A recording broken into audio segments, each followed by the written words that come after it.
crowds as they kind of find their way here. But again, to start, let's start with First Nation Protocol. I'd like to invite Edward Charles Himan, Griqua representative from the Free State.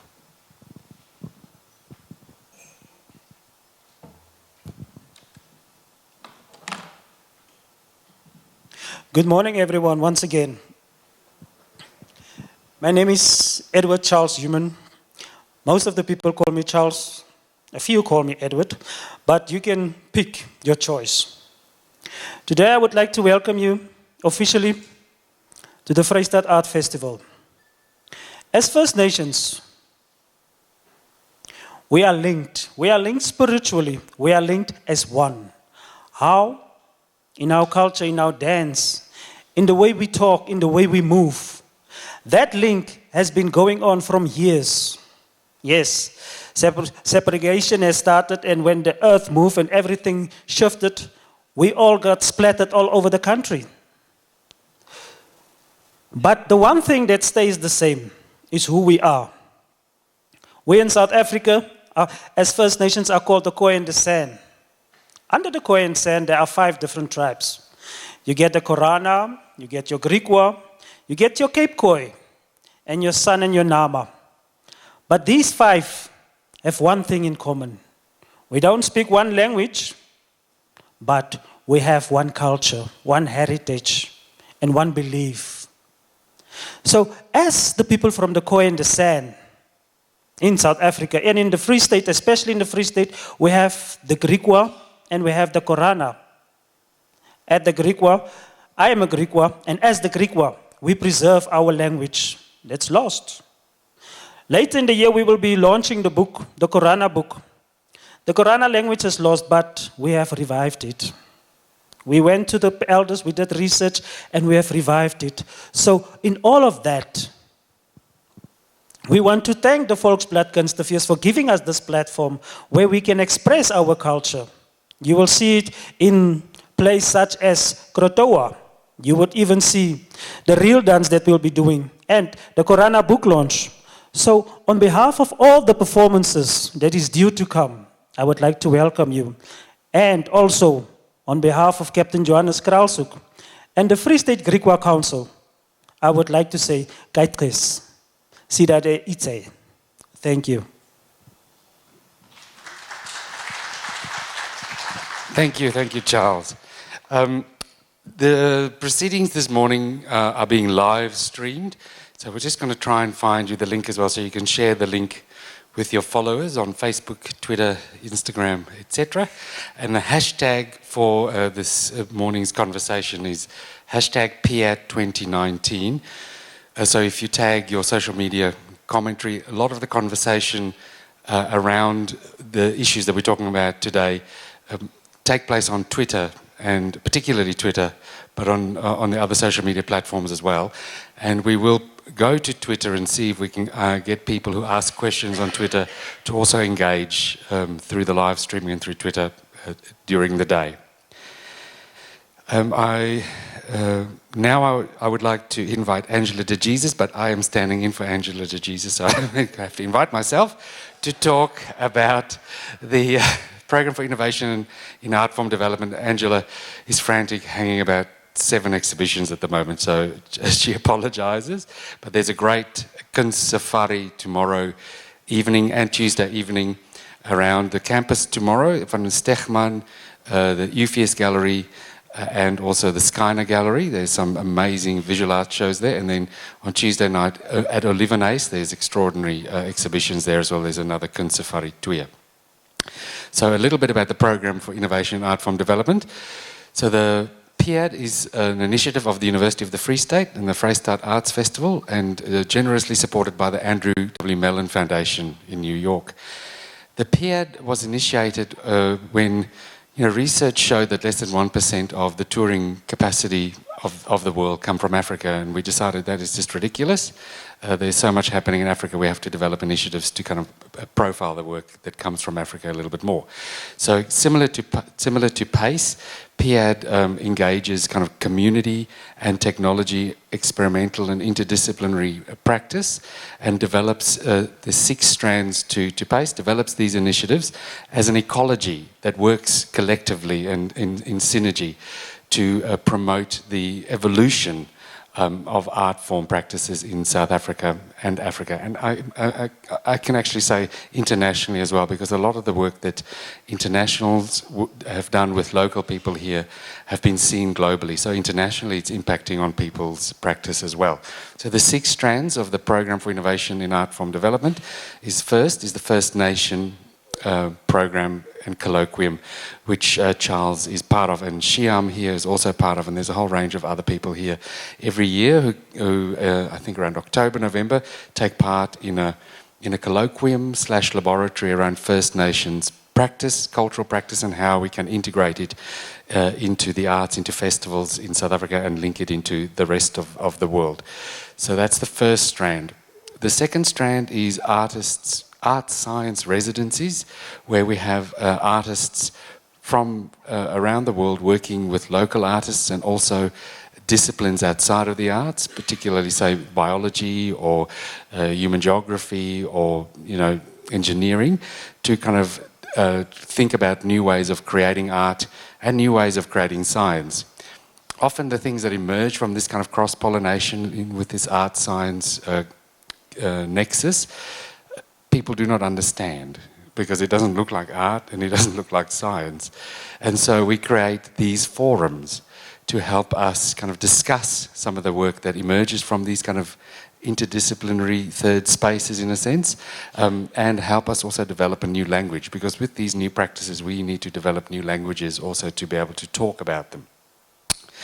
That's 3. The fourth one is the Open Lab, which is a residency organised each second year for experimental practitioners from around South Africa. There's about 14 or 15 of them that join each year. They get selected, they apply, they get selected, and then they partake in this kind of 2-week experimental residencies. They come from all genres, all kind of art forms, all cultures, and then here in Bloemfontein and also in Richmond in the Northern Cape with our partner there, MAP, Modern Art Project South Africa, they kind of fall apart, burst into tears and rethink themselves as artists and often come up with collaborative work. And there are 2 of them there laughing because they've been through it.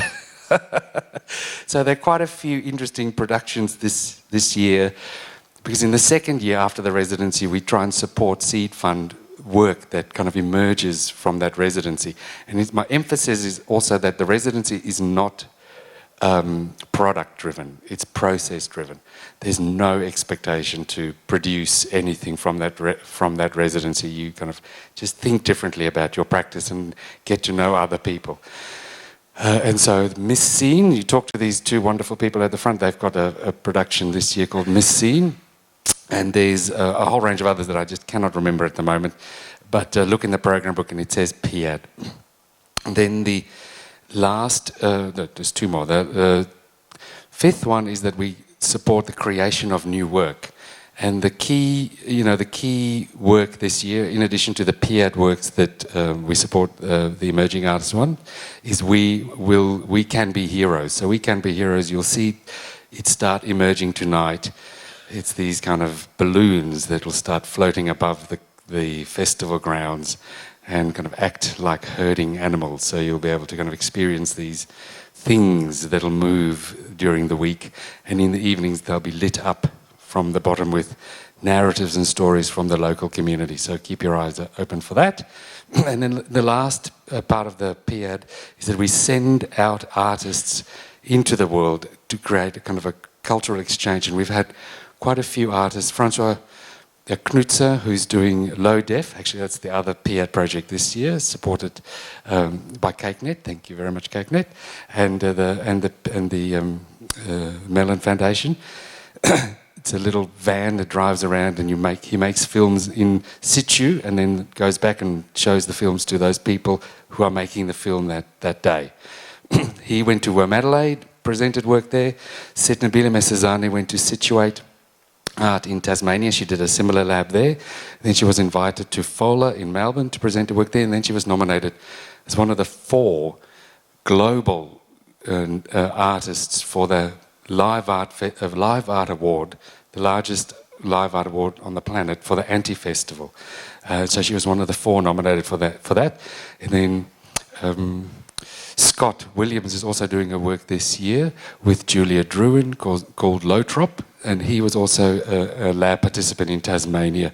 So there's these interesting global networks, and if you meet them and you've got ideas for them, grab them, because they've been through this lab, they've broken down, they knew people, they know what they're doing. And now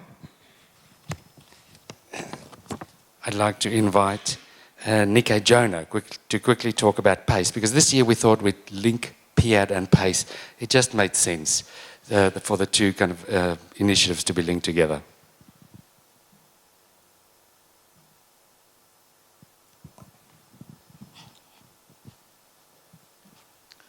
Good morning, everyone. So apologies for those who've already heard about PACE 1,000 times, but I guess it doesn't hurt to hear it again.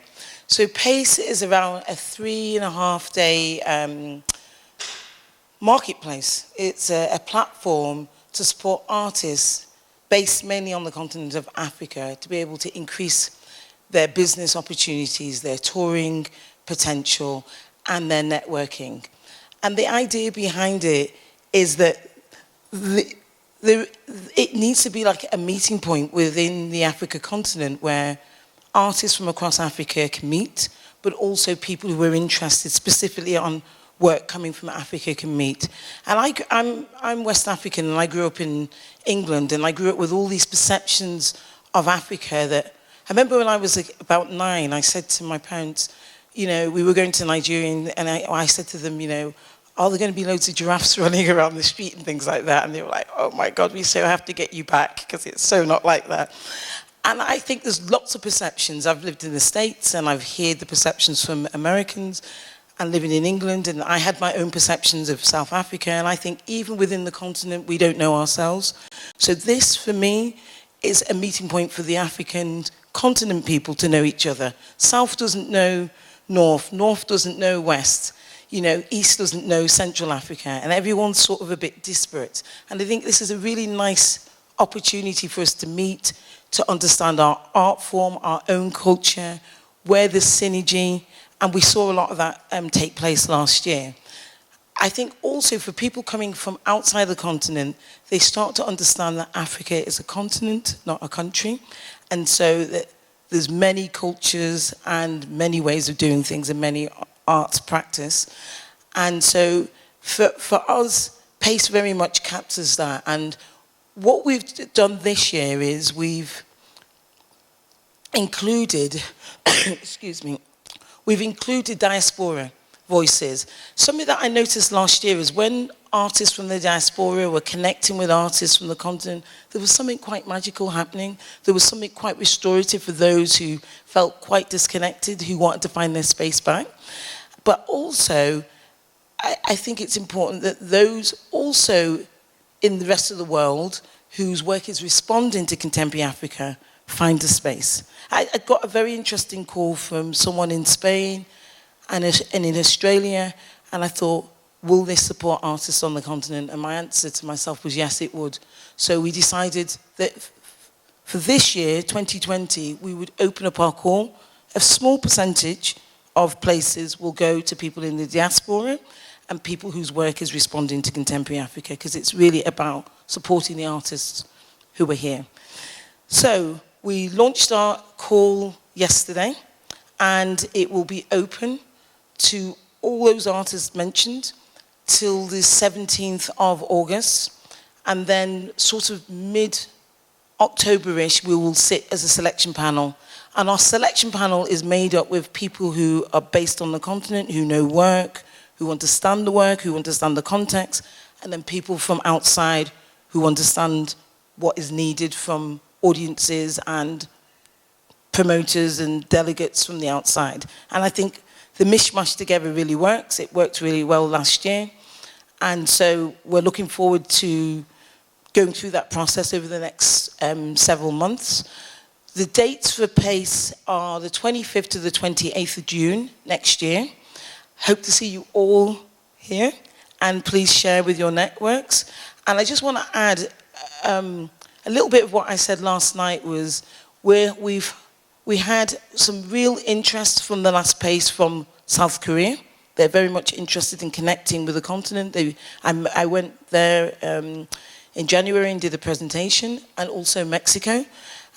We've also been in conversation with the Caribbean, and the Caribbean have started, we've been talking for about 8 months to develop a pan-Caribbean creative exchange where they can also find spaces for artists from the continent to be able to present themselves in the Caribbean. And if I'm honest, I think we're a little bit further ahead in terms of marketplace and infrastructure for the arts than the Caribbean is. It's sort of been quite engulfed by the American space. So if anyone's got any questions, I'm around for the next week. I won't go on too much. There's a lot that you can find on our website. We have a brand new website, www.panafricancreativeexchange.com. Any questions, any suggestions, I'm always open. And I'll just leave it there. But have a good rest of your conference. Festival. Thanks. Thank you. Monet's just posted the live streaming link on the International's WhatsApp, so please share it, put it on your Facebook, let people know that this is live streaming and that they can interact with us through hashtag PIAD 2019, I believe.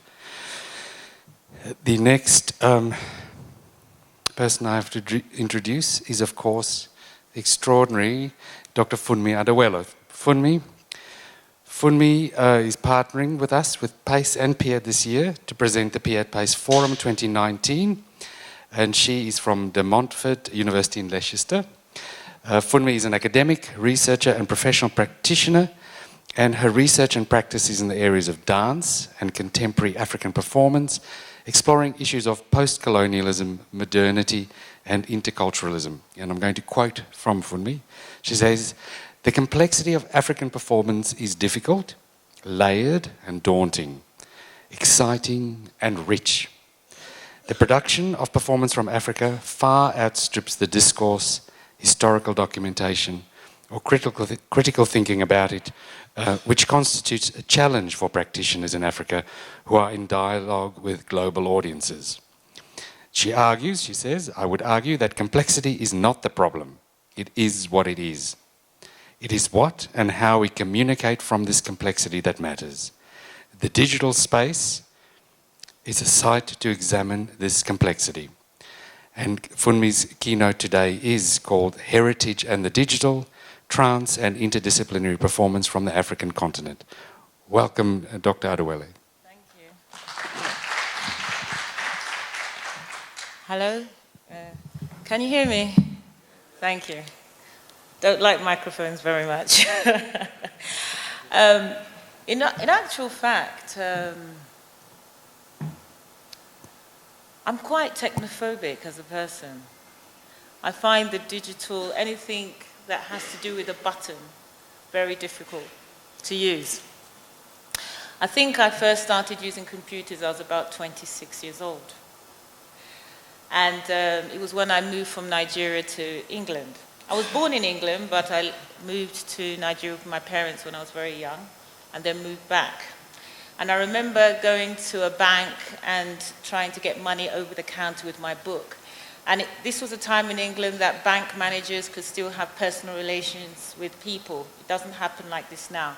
And the woman knew me and she got fed up. She says, "Why don't you use the ATM, the cash point?" And I said, "I like taking money over the desk." So she came out of the bank, locked the bank, took me to the ATM, withdrew money, showed me how to press the buttons, and said, "Don't come to the counter again." So that was it. So when Ricardo asked me to talk about this, I took it on as a challenge. not so much that I'm enamored about the digital space. As a performer, I'm a storyteller. And I like talking about old stories, and I like that personal communication with the audience. However, I know how important the digital space is, especially because I have students. And my students, I began to realize that we think very, very differently about information. When one day I was talking to a group of students and I was saying, "You're not taking notes." And they said, "Wait, miss, we're taking notes." And I was like, "Oh, whatever." So I continued teaching, and after a while, one of the students said, "Miss, can you stop?" And I stopped, and he ran up to the board, took out his camera, took a photograph of what I was writing on the board, and ran and sat down. And then I thought, we definitely approach this very, very differently. So today, what I'm talking about in terms of heritage and the digital space is not so much about different ways that we can go about doing digital work, because you're doing it already. Yesterday, we had a forum which Ricardo organized, and I was talking to a poet in the forum, and he was showing me a poster he had. And he had an app, and he showed me the poster, and he put the phone in front of it, and I looked at the phone, and I saw the picture, the same picture in the poster in the phone, but it was moving. And he said, "Oh, it's a pity I don't have my headphones with me, because you could hear a poem going alongside the poster." And I thought, okay. He said, "Yeah." He said, "It's a project we're doing somewhere in the vicinity." And so it's going on. I was speaking to a colleague yesterday, Shegun. He was a part of the PACE Lab. He runs a festival in Nigeria. And he says, later in the year, they're going to be having a keynote as well. And it's about the creative industries in Lagos and the digital space. And at the same time, I'm on a dance panel in London, an organizing committee. We're organizing a conference that's coming up in November. And the conference is called The Dance of the African Diaspora and the Digital Space. So everybody is in on this. Why are we so enamored of the digital space? What do we want to use it for? And that is more about what I'm going to talk about this morning. Let me see if I can use this.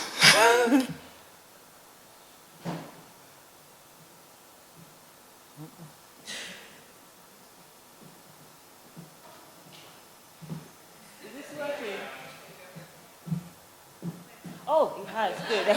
All right. So what is the digital? I looked for a simple definition: anything that involves using or storing data or information involving or relating to the use of computer technology. That is simply what the digital is. And now there's quite a lot of pressure to use the digital. As an academic, we're always told, find ways of incorporating it into your classwork, ways of teaching students, use the digital. Encourage them to link Facebook somehow to your classwork. Link YouTube to what you're doing in class. And when these suggestions are made, often a rationale is not offered more than the digital is up to date, this is what the younger generation understand. I began to get concerned as an academic because I found that the attention span of my students were very different. I wanted them to read more history and more philosophy, and they wanted to just grasp quickly what's going on and move on. I found that in terms of how they approached information, it was how they used it. They wanted to quickly get in there and use it.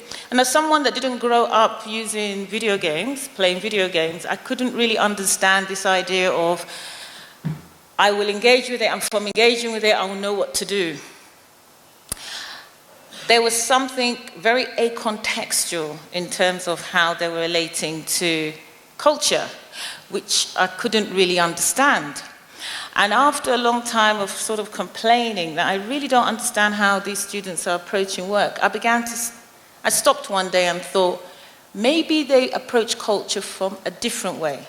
Maybe it's not wrong, maybe it's different, because I come from a generation of people that looks at culture and the dynamics of changing Africa from the point of view of African independence. What was happening in African independence? What is modernity from that perspective? As Africa started to take over universities, accepted foreign methods of government like the parliamentary system, and we started negotiating how monarchies worked with the parliamentary system, or how traditional modes of education worked with the university or the secondary school. That has been my issue of research for years. And suddenly I'm entering into an era with this digital space where people are thinking of going forward and not thinking, how does this relate to the present day? Or maybe they are. Maybe we haven't written about it. Maybe we haven't researched it. And it's that background, that context, that I feel is really required, because I think that context will fuel the innovation in a really consistent way. Because once people have a context to how they're working with the digital, they get ideas from the problems that that context poses towards them. So,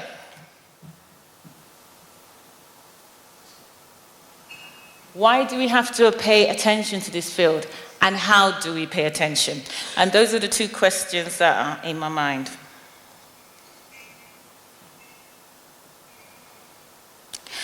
Now, my background is as a dance researcher, and I research contemporary African culture. And in doing that, I'm really thinking about how culture is recreated so that we can live together.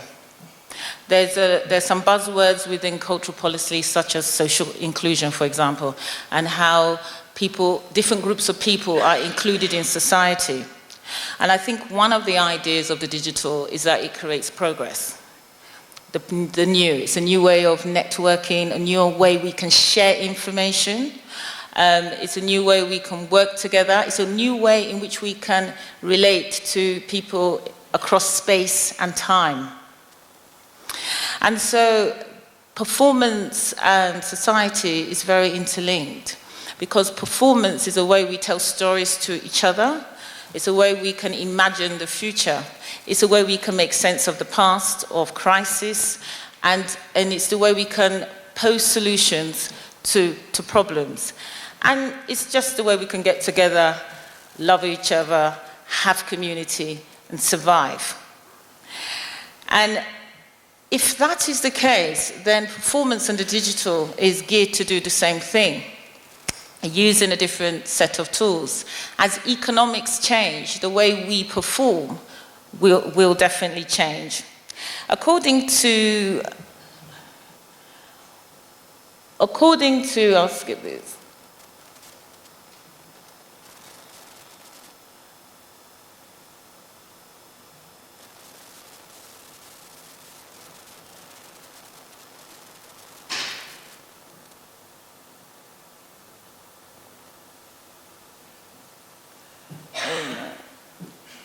Can you get to the other one? Yeah, the next one.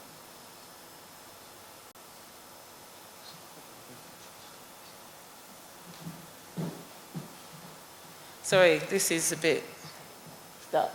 According to a theorist called Bill Blake, what's coming up with the digital is not so much, oh, we're making new types of theatre. What it's doing is causing us to rethink theatre as a cultural project. What does he mean by that? Well, the way I understand it is this.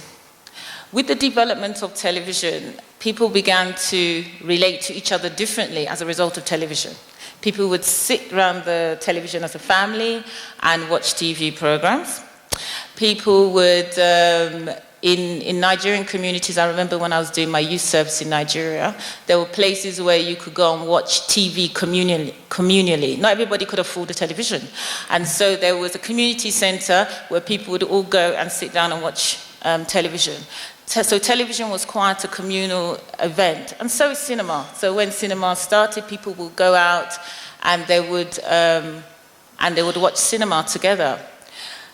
The digital is very different. It allows much more personalized interaction with culture. And so someone can sit in their bedroom and watch YouTube. Mother's watching television, child's upstairs watching YouTube. I, for example, I don't own a television. I watch a lot of stuff on YouTube, and I'm quite happy with it. And so what's happening is people can make different choices as to what they view, when they view it, and how they view it.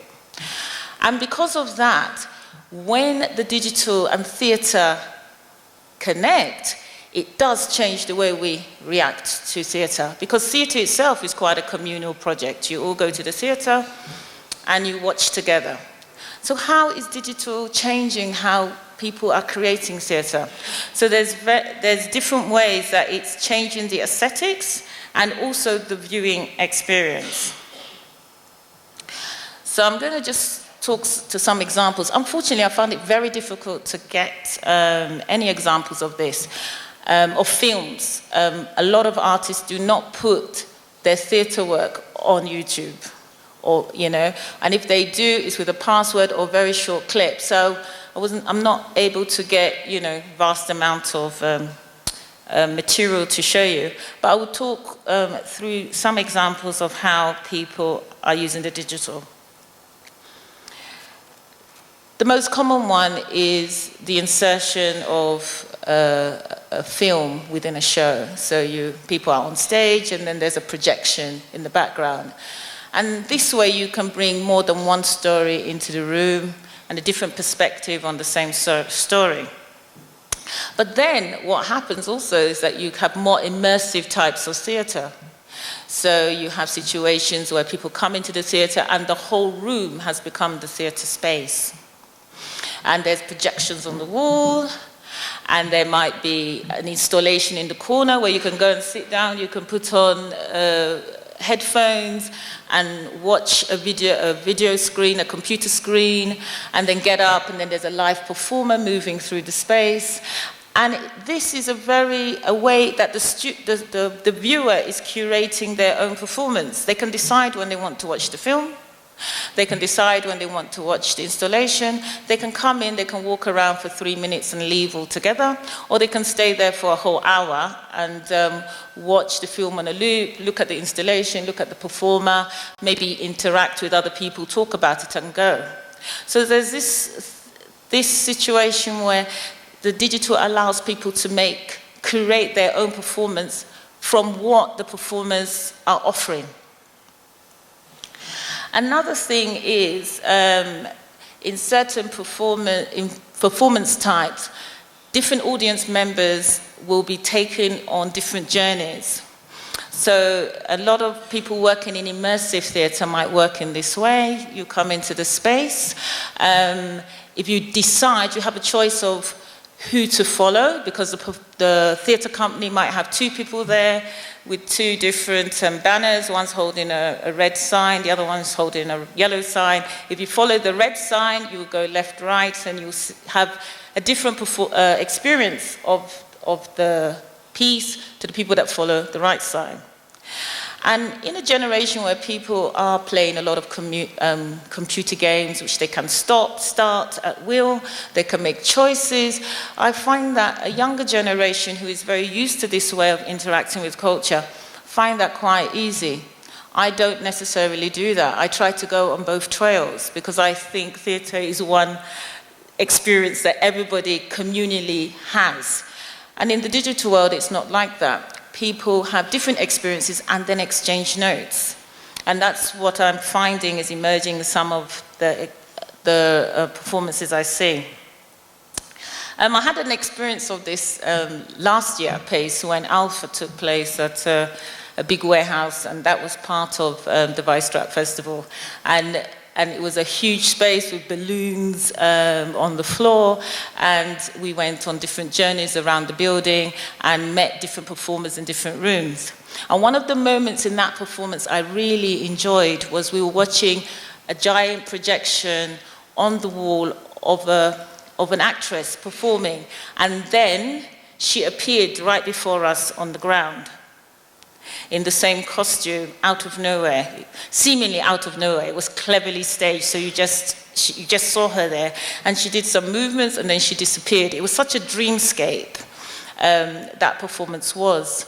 And so I got a sense of two temporalities. We saw something that was recorded, obviously, earlier, and linked it to something that was in the present. And that's another thing that the digital can do. It can split time and space. And there's some theatre companies playing with this idea. For example, there's one of my colleagues in England who is working with having dancers learn a set of choreography in another country. And in Britain, they've learned the same choreography, and then they have a big live streaming Skype projection, and so the dancers, maybe let's say in Canada, different time zones, are dancing the same choreography as people in the room, and each place has a live audience. So you find the audience in Canada watching the audience in Britain, watching the dancers in Britain, watching the dancers in Canada, trying to link up the choreography that they're doing. And when I asked her, why do you do this? Because in my sense, it just felt, is this a gimmick? What is about? Why are people trying to dance together across different time zones? And she was saying, it's to connect. It's to connect in a different way. And so the potentials of what the digital offers these opportunities for people to try out different ways of connecting with their environment. So there's also an organization called Howl Around TV, and it's a free commons. They put a lot of things online about the digital. And I often watch this in order to bring myself up to date and connect with what's going on. And there's some people in America now creating theatre by app. So you have an app, and the app will tell you if you go down the street and go into a particular coffee shop, you'll see some people with blue hats on. If you sit next to them and watch them, they're actually performing a small-scale performance. And there's different locations dotted around the city that if you visit within a particular time span, you can watch all these kinds of performances happening at various locations. And so there's a marriage there between this kind of tour guide and this app that takes you across the city to experience theatre and watch people at a close range in different spaces. So what the digital is then doing is it's creating different types of crossovers and different kinds of pollinizations between different genres, which is something that is as old as theatre itself. You have people created dance, and then people created dance theatre, and then dance theatre installation. And so what the digital is doing is saying, ooh, we can combine dance or theatre with tour guiding. And also people then go into promoting their theatre in different ways as a result of the digital. For example, now people are putting adverts of their theatre show online. A lot of my colleagues create trailers for their theatre shows, which comes from film. And so how people promote theatre and what they expect from theatre is now very different. Because of the digital, some audiences want to see a clip of the theatre show before they go. This would never happen before. You got a leaflet and you took a chance. You came out the theatre and said, I hated it or I loved it, and that's it. But now people want to see a clip. They want to see interviews with the artist online, and they're almost treating theatre as if it's a form of television. Obviously, I'm talking very much from the British space where I live, but I also find this is happening in other spaces in Africa. I have colleagues who are into comedy, for example, in Nigeria, and they have clips, short clips, 2-minute clips on Facebook of comedy sketches. And then there's going to be a live show in 3 months' time. You already know the characters, you already know some of the storylines, you know the type of comedy they're going to do. And then you buy a ticket later on and see the comedy show. And so how people are promoting theatre and working with theatre and making theatre is all changing because of the digital. All of this is, I would say, positive. But coming from African cultural production, and that is a subject area, a discipline that you can study at university, there is some concerns arising about African cultural production. I know when we speak about Africa, you know, I sometimes get a slap on the wrist. Africa is a continent, it's not a country, stop talking about Africa like that. But when I'm talking about Africa in this sense, I am talking about networks of industries and professionals who work across the continent and across the world. And so there is African cultural industries and creative industries, and I'm coming at it from that point of view. So, go on.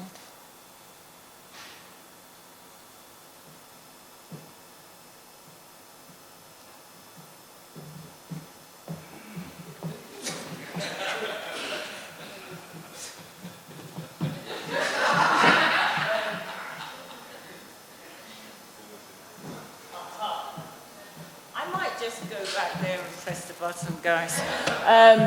So there's two theorists who wrote this. The continent in this age of globalization is in danger of being left with a notion of culture that is devoid of history, a sense of location and place, and of serious intellectual investment.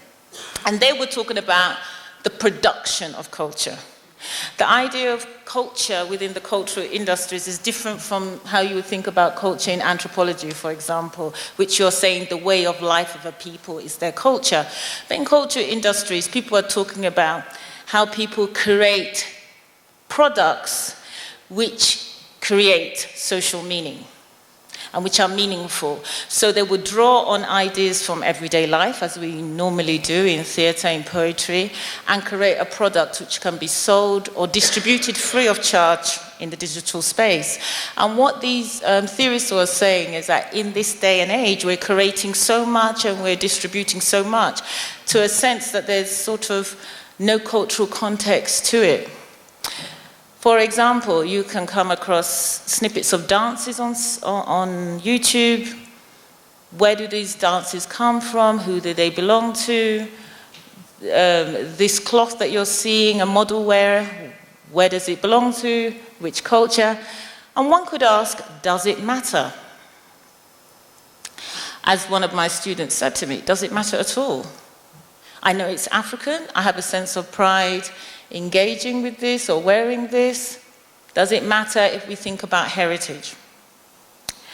I would say, in a sense, there is a danger if there is a loss of it, because what heritage gives you is a sense of perspective and where you are located in something. And that is a great generator of ideas, one, and two, solutions. If you have a sense that the digital is foreign, then you are limited in how you use it. You either mimic how other people use it, or you are unsure about how you use it.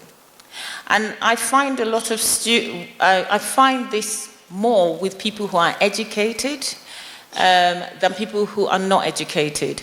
And what I mean by that is that if I meet a young person who didn't necessarily go to university and is working in a market, is a market trader, and he comes across some software, he just sees it as doing a business. But once somebody goes into the educational realm and they're studying anthropology and sociology, then they start getting hang-ups as, am I being African? Because they're learning about philosophy and they're learning cultural ideas from abroad, and they say, where do I fit in all of these? All these ideas seem to be coming from the West, and what's the African perspective on that? And I find actually it's in those environments that people actually feel less free to experiment, because they're busy defining what's African, what's not African, what am I allowed to do, what am I not allowed to do, how do I show my identity in this space? And it's those people that are going to be making most of the decisions.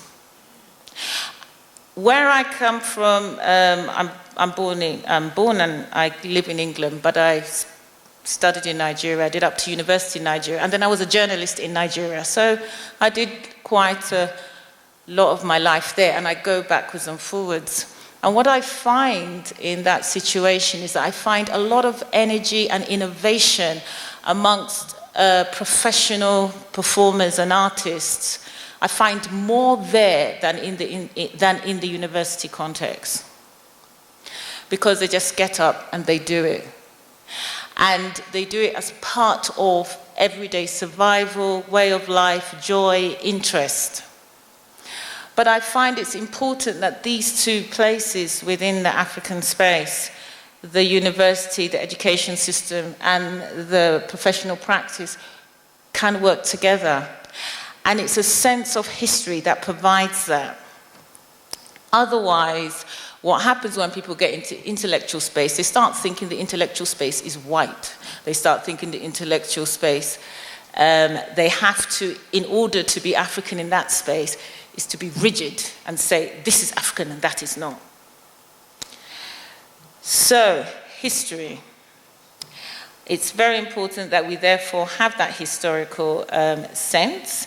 And so we also, with a historical sense, you also have a sense of power over change. You're making the decisions to change.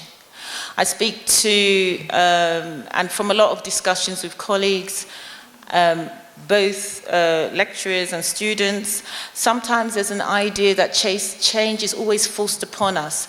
We have no choice. We're losing ourselves. We're constantly fighting. You know, colonialism came and robbed us of so much. And now this is the digital era, and economic situations are changing. No one talks about the Asian art forms anymore. And change is happening to us, and we have no control of it. And when you have a sense of history, you know that change is inevitable. If an economic situation moves, usually the way you organize yourself in society will change as well. But you know when you're making your decisions and choices on how to deal with those things. And that's when you continue to have a strong sense of self in that situation. If you think you have no choice, and it's always foisted upon you, then you feel a sense of loss. So history, therefore, in how we are using the digital is very important. So I want to talk about what I consider to be one of the historical contexts for the digital in Africa.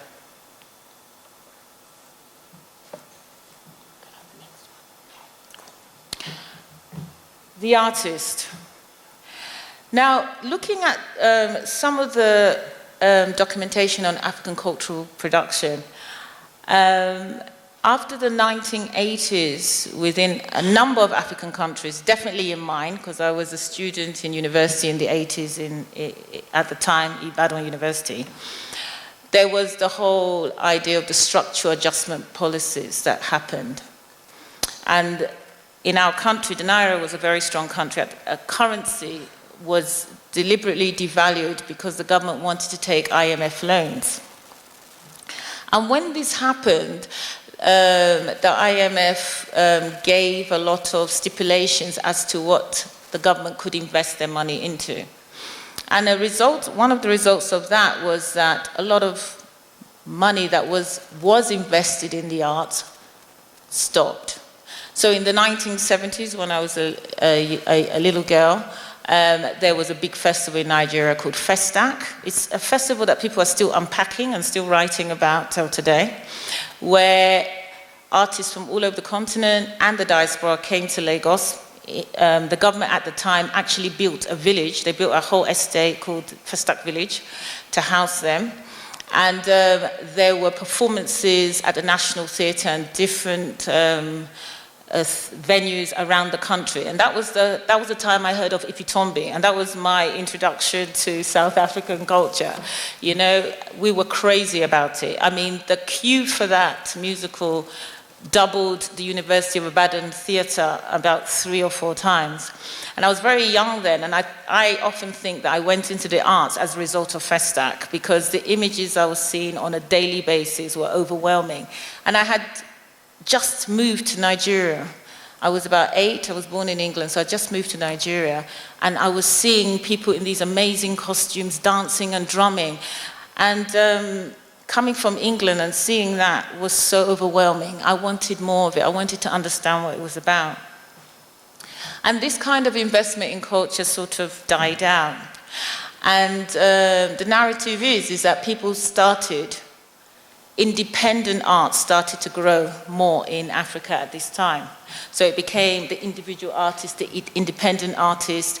And you know, the big case study is Nollywood, which started sort of in the 90s, where people started making straight-to-video movies.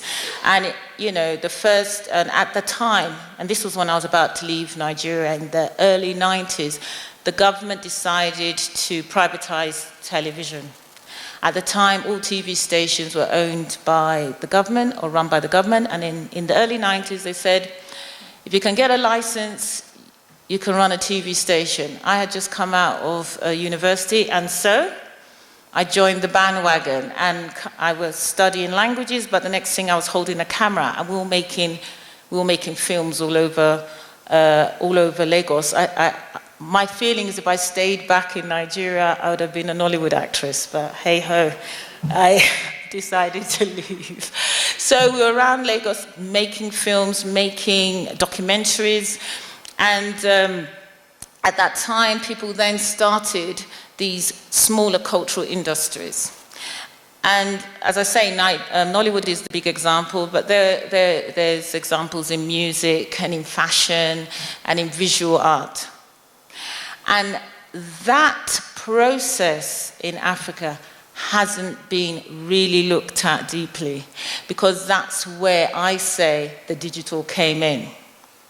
And sometimes we think of the digital as a tag-on, but because we don't have enough institutional history in Africa, when I say institutional history, what have we developed within the university sector? There's a history of development in that sector, which we have not documented and looked at.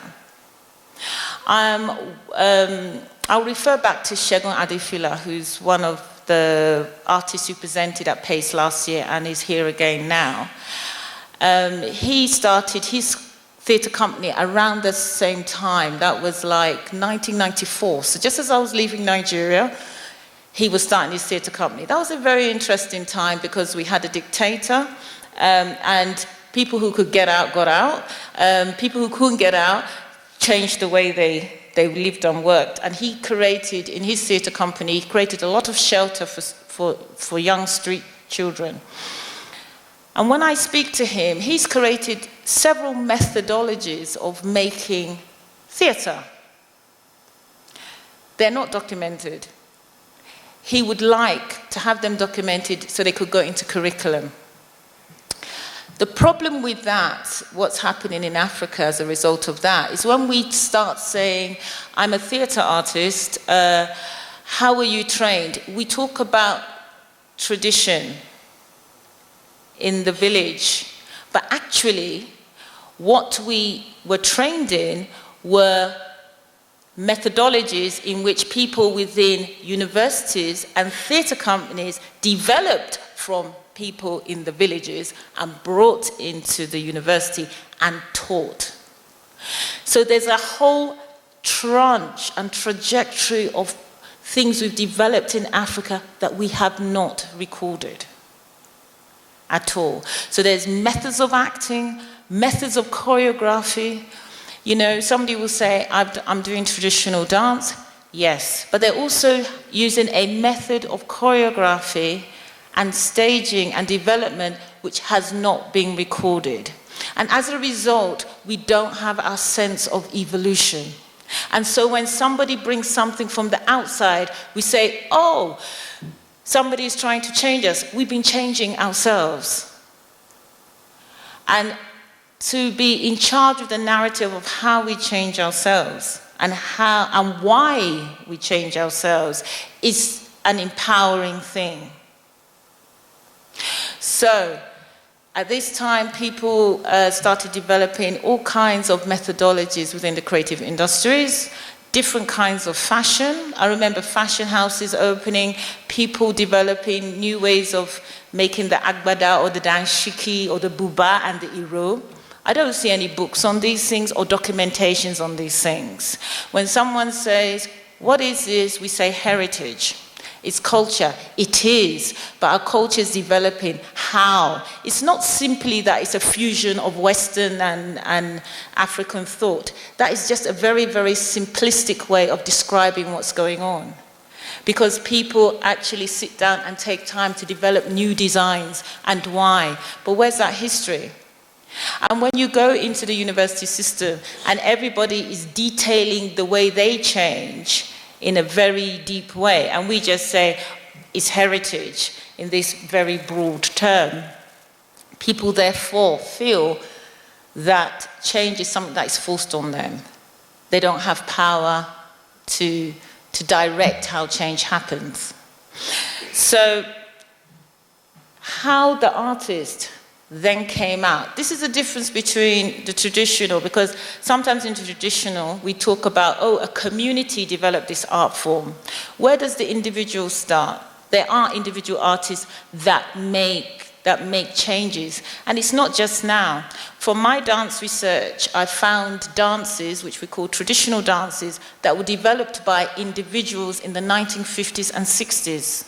Like the Pan Logo, like the Swange. You can find the individuals that actually developed that. Their relationship to the community, however, is something to note, because when they developed a dance, it would be presented to the community, and if the community liked it, it was accepted as a dance of the community. So there was a relationship between the individual and the community that we need to also begin to understand and update our knowledge on. Because otherwise, what we say is, this is African culture, this is Western. And any new development within us, we call Western. And modernity, therefore, is Western. However, Africans have made choices on how they develop their culture and take it forward. And there are many philosophies they've also created to understand and articulate those changes. And so there is a perspective of the digital here that I think we need to bring in. And that's where my understanding of the interdisciplinary and the transdisciplinary come in. Because I'm actually thinking from that kind of research perspective. So I want to think we're really working together now. I want to talk about heritage. I call this talk Heritage on the Digital Space. And I've been thinking about heritage recently, and it's because of a particular choreographer whose work I'm studying at the moment. His name is Thomas Presto. We call him Thomas Talawa Presto. He calls himself an artivist, and he is an artist and an activist. He's Norwegian, of Caribbean, of Trinidadian and African American heritage. And for him, heritage is something that is very dynamic. He doesn't see heritage as something that stands still. He says heritage is a result of the dynamic interaction between past experiences, future, and the present. This understanding of the term implies the collective nature of heritage as something common, shared by a group of people. This forms the basis for connection and a common space of urgency and imagination. So heritage for him is not something that stands still. And so we can think of heritage in two ways. We can think of heritage as a heirloom. A heirloom is something we pass down in the family and it stays the same. You keep it. And it's something maybe that was owned by your grandmother or your great-grandmother. We can think of heritage as inheritance. Something I get from my grandmother and great-grandmother, and I might sell it to help me continue. I might use it in different ways to keep my life going, to keep the values going, the values of community. The idea of inheritance is much more dynamic than the idea of a heirloom. I would argue both are important. I don't think heirlooms should be got rid of. I'm not saying they're not right. What am I doing to my PowerPoint? I'm hitting buttons. I'm adding lines. Anyway, I'm not saying it's wrong. I actually think both are necessary. So when we think of heritage in this idea, I mean, Thomas Presto, this particular choreographer, he has been researching different forms of African and Caribbean dance for, I would say, about 20 years. He started his company in 1997. He's created a technique of dance called the Talawa technique, which maps 81 dances from African and the Caribbean together, 32 arm positions and different types of leg positions. And his aim is to create a technique that if someone learned that technique of dance, they would have enough facility physically to learn different dances from different places. He is not advocating that people have to dance a dance the way that you dance the dance if you came from a rural area, but he wanted to create a technique that if someone decided they wanted to go to that rural area, they will have a language with which to begin communicating physically with those people. He puts himself in the contemporary dance space. Some people, when they see the technique, they think, okay, we see a lot of traditional movement in this technique. Is it traditional?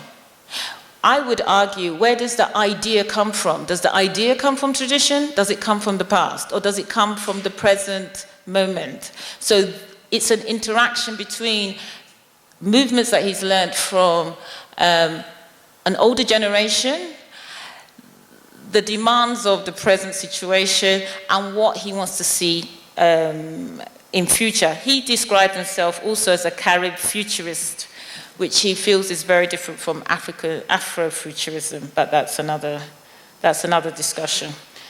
What have I done? I'm sorry.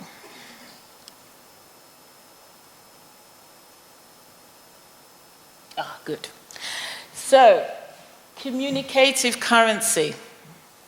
Another thing that heritage, the idea of heritage, which I'm talking about, gives people is a way of approaching something.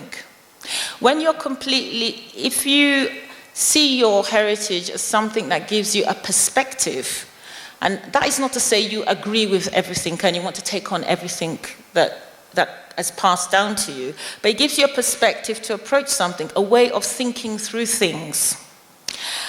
Judith Hamera, she's an anthropologist and she writes on dance, and because I'm in dance studies, I use a lot of dance examples. And she says the properties and presumptions intrinsic to the production and consumption of works of art are a communicative currency. And they bind producers, audiences, and makers together. So when we have an investment in a certain set of aesthetics or dance forms, for example, it binds us together. We go into conversations that relate to the political as well as the affective. And so the idea that there's a currency in what you have inherited, a currency in your traditions, is very useful in terms of how you negotiate things coming in. When I look back at some of the traditional dances, this is what they always used to do. Their dances, for example, there's a dance from Ghana, which is a traditional dance. It's classed as a traditional dance, but it developed as a result of Ghanaian people observing French soldiers. And a way of understanding that experience was to absorb it into a way of moving that they understood. And once they've understood that, they understood how to deal with those French soldiers. And so this way of interacting and playing with new ideas from a perspective has always existed in many African traditions. And if we understand tradition from that perspective, from the perspective that it actually enables us to negotiate things, absorb things, change things, it's very freeing. We don't get into this sense that to be African means to stand still. I might be preaching to a choir here because maybe none of you think that, but it isn't a mindset that I constantly come against, and which hampers people's creativity, because they think once they become creative, they're giving up who they are. Rather than that, the fact they're recreating society and they're continually bridging gaps where society could actually break down and generations stop speaking to each other. And that has happened, and I've experienced that myself.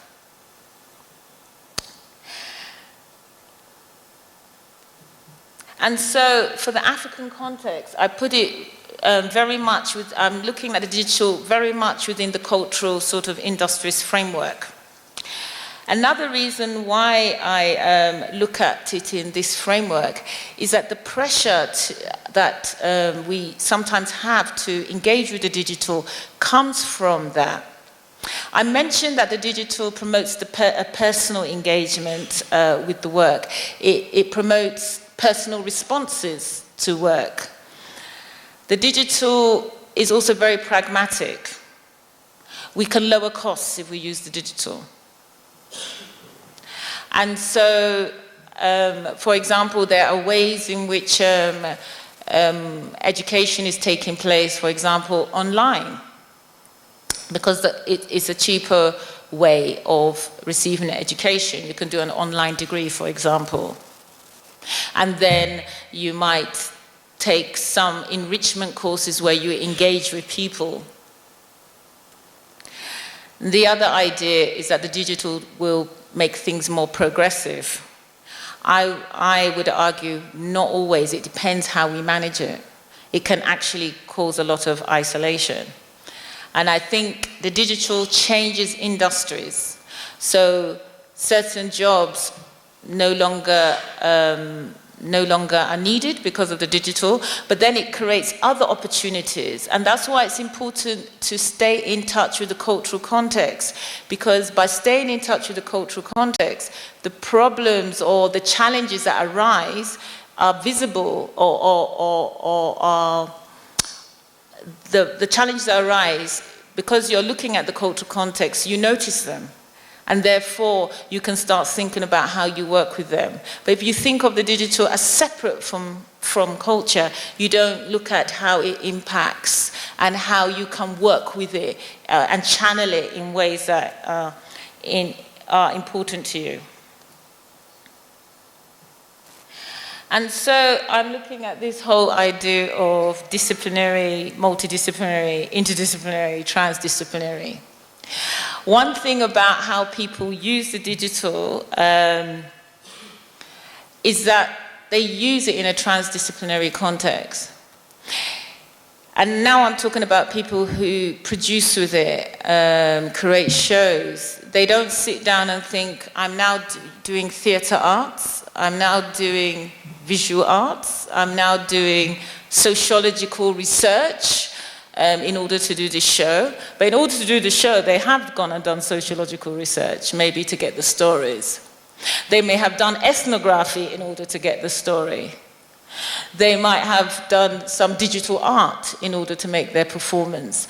In order to make the performance, they're just thinking, how do I tell this story in the best way I can with these tools? And it becomes a transdisciplinary project, because they're not thinking in categories. They're thinking about one object that links to several disciplines. And as an academic, I find that very interesting about about how we create a context for our digital work. So Ricardo spoke at the beginning of this talk about one of the artists here who is using balloons and collecting stories. If we were to think about where that sat socially, we also get another story. Where does that sit institutionally? We get another story. The methodologies he has introduced, how does that impact people? And then people can take those methodologies and rework them and reuse them, but only if the thinking behind the performance is taken to be serious and valuable. And that's where I think investment is also required. The product, the cultural product or the artistic product, as well as an understanding and development of the context in which the product sits. Because it's that information that trains the next generation of artists. That's where they get the ideas from. Otherwise, you always get the next generation of artists think they're reinventing the wheel. And they always think that the answer or the idea is from over there. So I want to talk about two sort of cultural schools of thought that are going on, and this is where I'm sort of ending. I would say the digital is going on all around us. People are using the digital in Africa a lot. They're using it in programs like PIAD, where people are deliberately sitting down, doing labs, experimenting with ideas of science and the arts, looking at the thinking behind that. That is happening. But it's also happening very much in the business world. And in the dance world, people are using it in very pragmatic ways. People are putting their dance classes online. People are making tutorials of dance classes. People are finding a way to link the digital world to their everyday business. For example, they put videos online, one a month or one a week, and then say, we're going to have a live show in 3 months' time, and everybody goes to the live show. But they go to the live show because they have a digital relationship. So people are using it in that way. And people are creating networks around the world. So there's network, especially in Afrobeat dance. I think, is Afrobeats quite, is it popular in South Africa? Is it?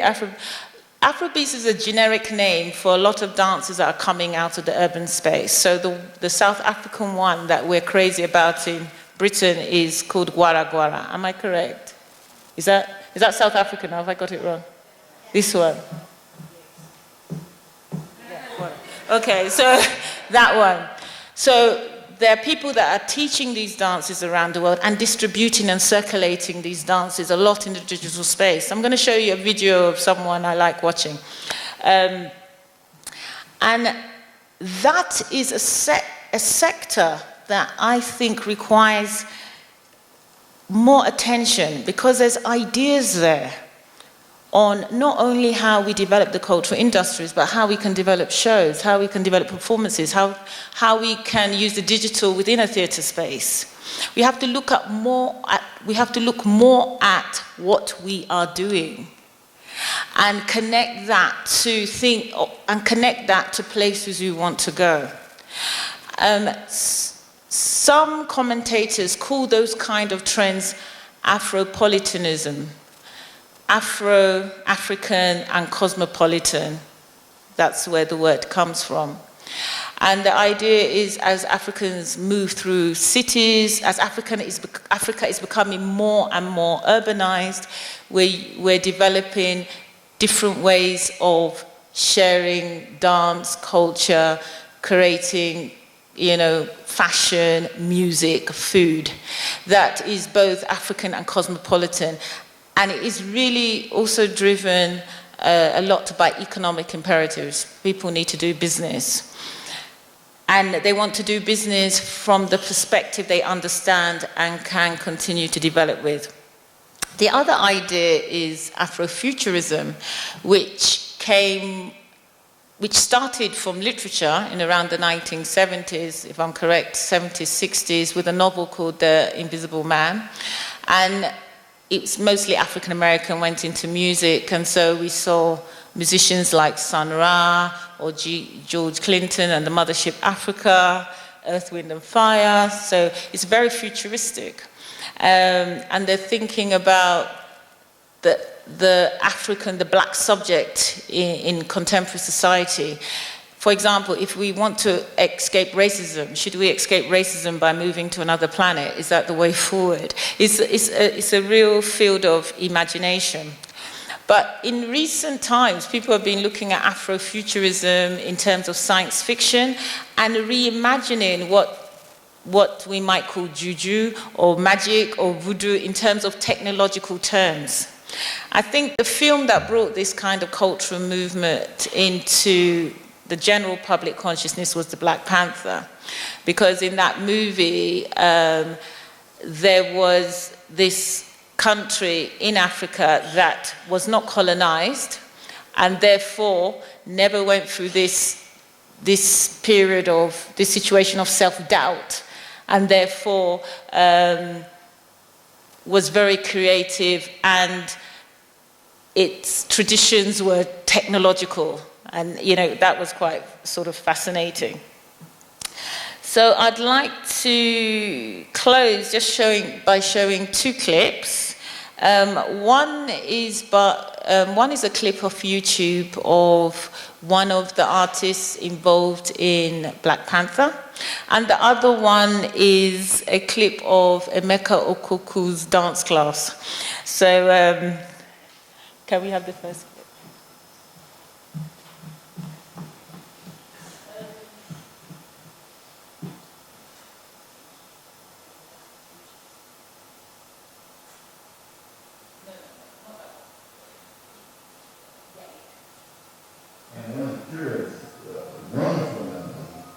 Was sorting through all my work because they were about to mount. There was hundreds of pieces that they mounted, and she looked at it and she went, "Oh my God, you're some kind of OG Afrofuturist."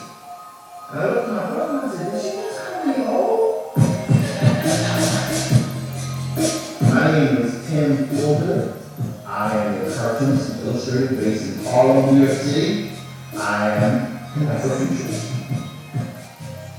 Afrofuturism, what it is a mode of operation in which you take any kind of actual story, art, clothing, architecture, and you use it with Afrocentricity, which is looking in a way that you're harkening back to things in the past. You're living in the present, but you're also pointing towards the future.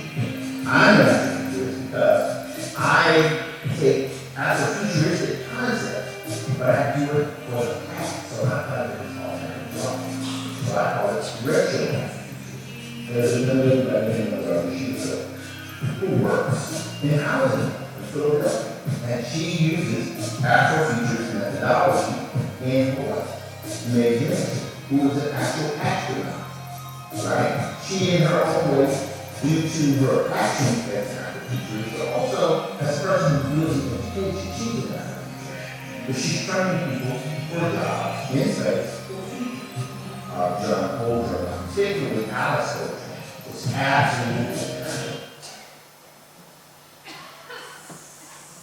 So, as you said here, Afrofuturism is very much about using things from the past. I sometimes think about the past. Some people's past is somebody else's present. I sometimes think about the past because some people's past is some other people's present. So, because we do live on different temporalities, but it's the idea of, and usually from the diaspora, if you're thinking of the past, you're thinking about contemporary Africa sometimes. So it can get sort of weird. But the past, the present, and the future. And as he said, that is how, and there's a sort of science fiction element. Now, Afropoliticism is, as I say, more commercial, and so I'm just going to show Emeka Okuku's dance class.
in that sense, he's using the digital space as a promotional tool for his dance classes, choreography. But I would say in studying how the cultural industries run, how people are employing this, we will start seeing ways of using it in a theatrical sense. And a lot of the examples I gave at the beginning of this talk of how people are using theatre are from my experiences in Britain. These ideas also are resonating with people on the continent. But I would say that there are things we can bring across in how we project the body, how we use the body, how we relate to energy, time, space. Because we must remember that within the African cosmology, we're always thinking of different dimensions in which the digital is a way that we can examine and start investigating that way of looking at things. And so I would say the digital is all around us. We are using it, but I think the development of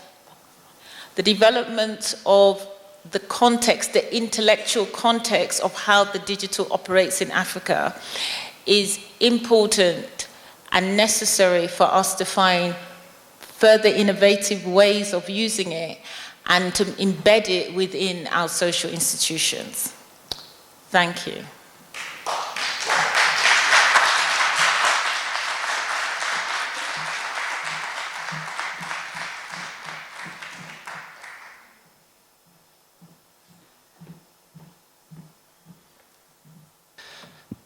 Thank you very much, Funmi. I'm not going to open it to questions yet. We're going to now go into a conversation between Georgina Thompson and Funmi first, and maybe then we can have some questions after that response that Georgina is going to do with Funmi about what she's been talking about. Just before we go on, I just wanted to also say the main funders for the project is the Mellon Foundation, but we also have the Kingdom of the Netherlands, the Embassy of the Netherlands in Pretoria, and NATI, the National Afrikaans Theatre Initiative, that also supports PACE. So as we combine PACE and PIAD in this one forum today, I want to thank them as well for being extraordinary partners. So Georgina, welcome on the stage. I think let's put you at the front here. This is going to be better. Georgina may need no introductions because most of you know, but I'm going to do it anyway. So Georgina trained in ballet and worked as a dancer in mainly Europe before returning to South Africa.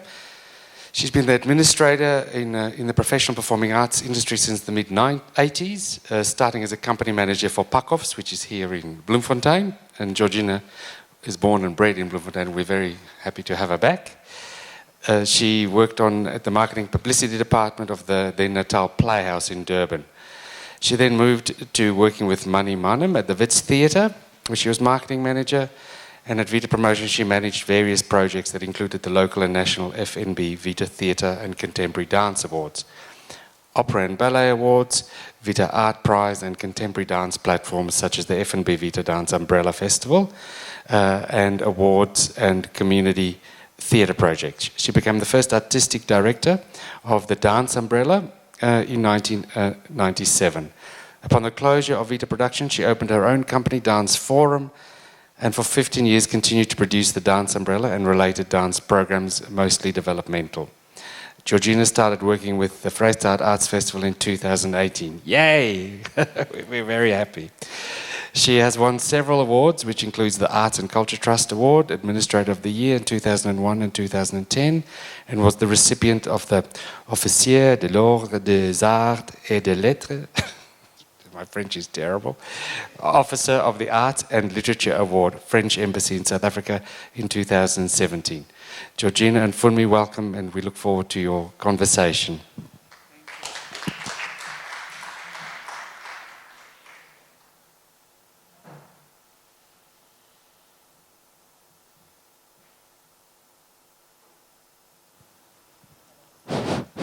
Hello.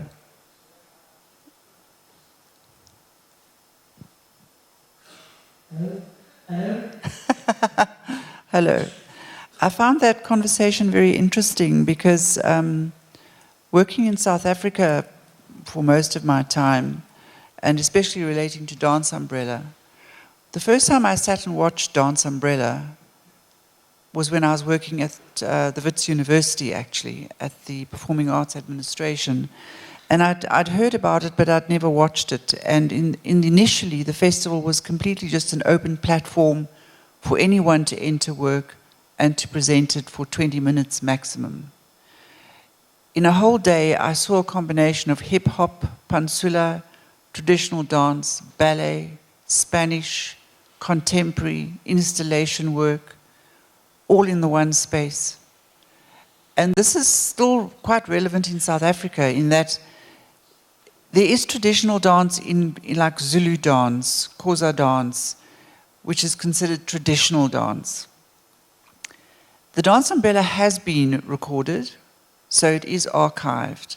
So that history for the last, I know it was recorded for about 27 years, will show that huge, big assortment of dance that happens in South Africa. So what I'm interested from what you were speaking about specifically is that cultural heritage that Africans seem to want to keep. But how do you keep a cultural heritage when the world is so open, especially with the digital systems happening?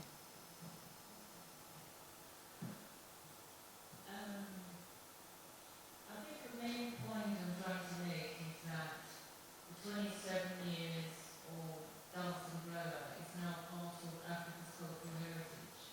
And I think sometimes we only think of cultural heritage in terms of the traditional institutions or the pre-colonial institutions. Yes.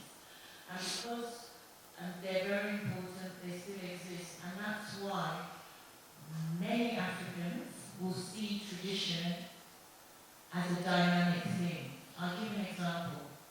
We had a dance form in Nigeria called the Bata dance. It's pre-colonial. But people who dance the Bata dance continually develop new steps within the Bata dance, but they stay within specific parameters. Yes. There's a danger when we don't recognize that tradition is therefore created, first of all. We have to realize that those institutions are continually evolving, but maybe within set and in relation to very specific parameters. Then we have institutions that came to Africa during colonialism. So we might say certain school systems or university systems or governmental systems or civil service systems. But then we have a history of use within those systems. Yes. And we don't document that or pay attention to that. Yes. And it is that history that will give us clues and understandings and challenges on how we develop those institutions and how those institutions should relate to older institutions. And therefore how we deal with change, accept change, and use new ideas. Do you see what I mean? Yes, I see. Without an idea that everything that is modern is Western. I'll use the age-old example of Picasso. That's the example we throw around all the time. Picasso is famously known to have been inspired by African masks. He is one of the pioneers of Cubism. Where do we say Cubism sits as an artistic methodology? Where do we say it sits? It sits within the European canon. Mm. In the European canon, there's no... the fact that it was inspired by African doesn't mean for them that it's not European. Because it was drawn from Africa for European purposes. Yeah. And the same thing, this idea of primitivism. It is Europeans looking upon Africa and seeing inspiration for themselves. Even modern dance, like Graham, especially Graham and Humphrey and artists of those, they were looking for a way of the modern dancer going back to connect with something which they considered primal, that modern society needed this primal energy. And it goes into the European canon. Because they took inspiration from Africa, Asia, wherever, they don't feel they've lost anything from Europe. Yeah. Why then don't we have this particular notion? Because in order to develop processes, projects, institutions that are relevant to Africa, we have to have the mindset that anything that inspires us, that we use, is ours. It comes into our canon. It comes into our discourse. Absolutely, I agree with you 100%. And so I am saying that the history of the dance umbrella, the artists that performed there, what they created, why they created it, that's an important history. And it's that will, I feel it's those kind of histories that will give us ideas of how to work with the digital beyond what we're doing now, take even more advantage of it. Because we will then see how it works with our context, you know, into greater depth. Yes. I just feel within Africa there's still such separateness happening because we don't have that connection, not even digitally, really. Afro Dance l'Afrique, which is a French initiative, which I was also involved with, where it was mostly French-speaking African countries who were chosen to participate. I think there was one company from Nigeria. Yeah, I remember the year. And that also puzzled me because I thought I really believe Africa needs to create that network of people connecting and working within Africa. As difficult as it is currently because of funding mostly, we have to start somewhere, and I think this is where PACE has made a huge step in beginning that process. Can you tell me a little bit more about, you said that you found the whole experience of working with Dance Afrique a bit confusing. I did, because it was so French. Yeah. It was, despite the fact that Saleh Sanou was appointed as the artistic director, he was directed by the French. I can remember sitting in Madagascar very quietly watching the process. He was supposedly had curated the program, but he hadn't really curated the program. The French had curated the program.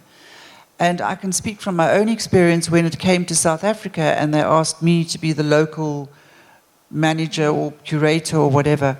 Well, it was a nightmare. They treated us like junior kids in school. And when we try to make suggestions about possibilities, because we work here and we know the system, we know the people, we know the industry, if we could do it in a certain way, they were completely not interested. Yeah. And it ended up being rather bad subsequently.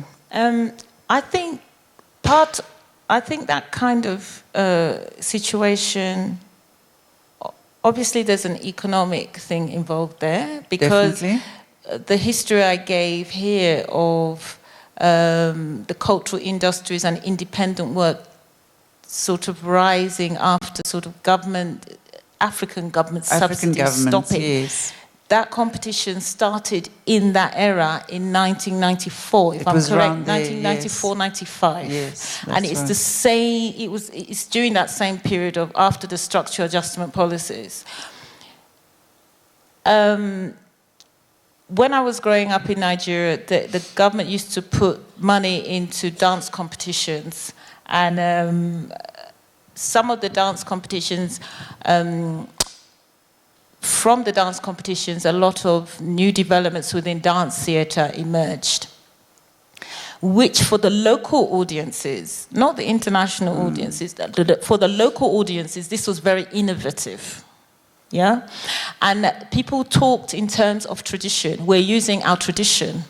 What they were documenting was the use of the tradition. What they didn't document was what the choreographers and the artists were bringing to the use of the tradition. Yes. That missing information is what you leave a vacuum in terms of how you're describing your modernity.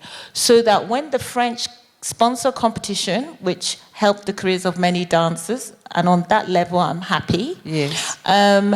they come in as if they come into an empty space where Yes, nothing creative is totally. happening. Yes. I have read an article written by a theorist or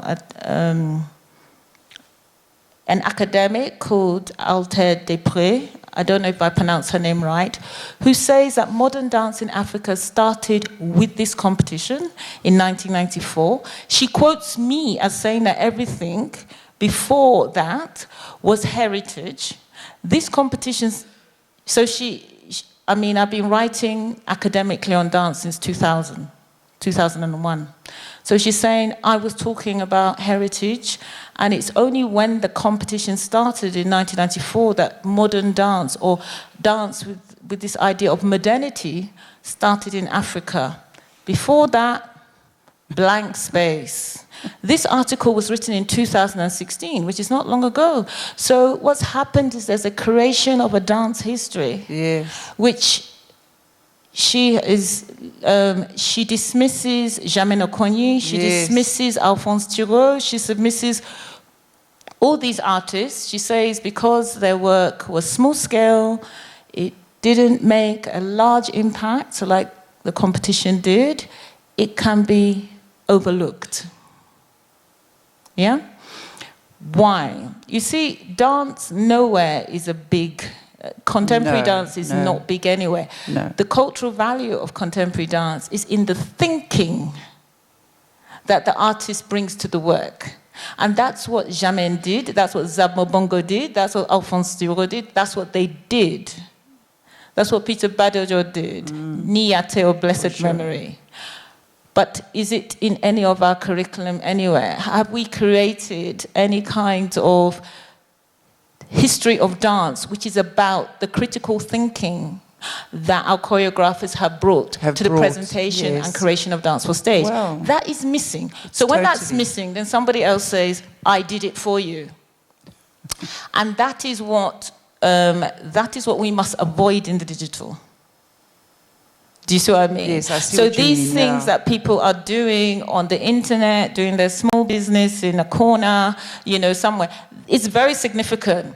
Let's link that to wider discourses. Exactly, yes. No, because all these innovations that happen in the West, they don't happen across the whole... Martha Graham only became that big because the American government became involved. Yeah, otherwise she would have just been like Jamel Okonye doing something in a small corner. In a small corner. Exactly. Yeah, it's very true. Very true. Talking curricula in South Africa, the dance curricula was always European. Until the last 5 or 6 years, they've now started bringing in South African dance history, like Vincent Mansui, Robin Orlin, and learning about the contemporary dance that those artists really took internationally. But it is a problem in Africa to really make that... Yeah, it's expensive. Yeah, because I know. it's expensive to get people to develop this kind of information. But it's that background that gives us a history of our intellectual context and how we place value on things we've inherited. And the ideas within what we've inherited that we still use today to recreate what we're doing. Yeah. We don't exist without thought. This idea that Africans only, you know, we get inspired, we're static, we don't have any particular thinking or intellectual, do you see what I mean? And we just do it. And then it's another race that comes along and figures out what is good about that, or what is intelligent about that, and takes that and applies it. That myth needs to be erased. It does. Yeah. No, it does. You just make me think of Gregory Makoma, who went to PARTS in Brussels. And his basic training was with Moving Into Dance, which is a company, an organization that trains black dancers mainly from the whole of South Africa, and they do a style called Afrofusion, which is very, very based in tradition. And when Gregory went to parts, he was, of course, exposed to a whole new range of dance. And what I've watched him do over the last 10, 15 years is create his own unique style of dance, where he embraced what he saw there, and he embraced what he learned here, and he's refined it. So it's really quite unique what he does. And that is the kind of thing that artists should be open to, instead of grappling too much with their own, this is our style and that's where we stay.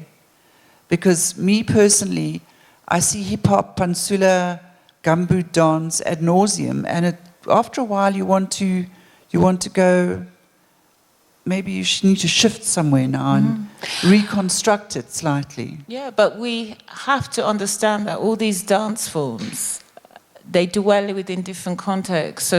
So if I'm a commercial dancer, for example, I have a particular kind of audience that has a particular kind of taste. Yeah. And they see innovation in a different way to a contemporary dance audience.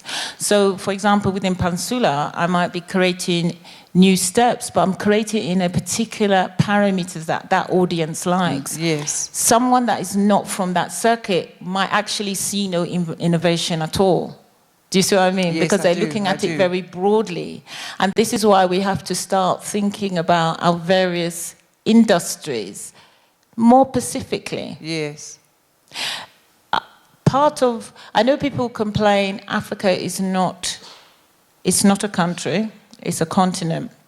But we also have to start seeing within each African country, there are various contexts of performance, and each of those need their recognitions.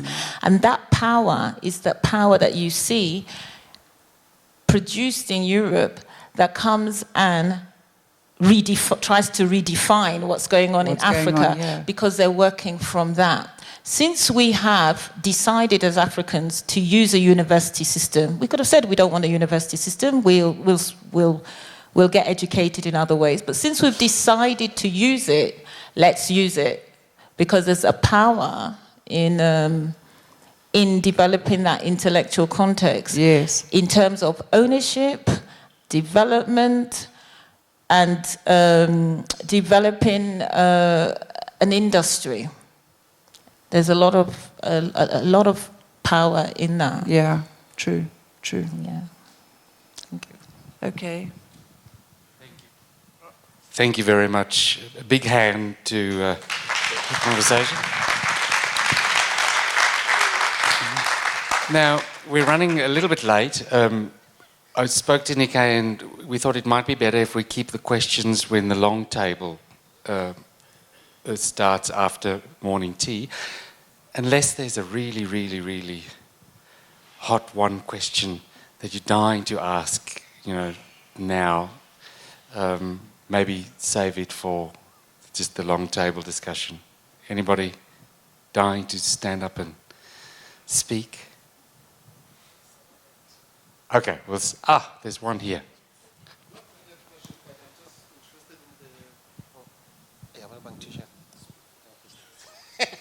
And I was just saying, when you're a teacher, you just speak without these microphones.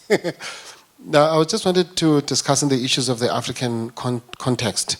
We use Africa sometimes as a one unitary thing, but it's got so many differences, especially in the development of the art. The African states that experimented with socialism, they found that the state was able to invest in the arts than the other states.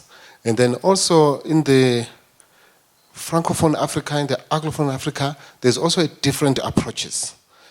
So we meet that when we come from from our English speaking, and when we're dealing with the French, we find that there is sometimes very different things. And so I think we need to be able to recognize this.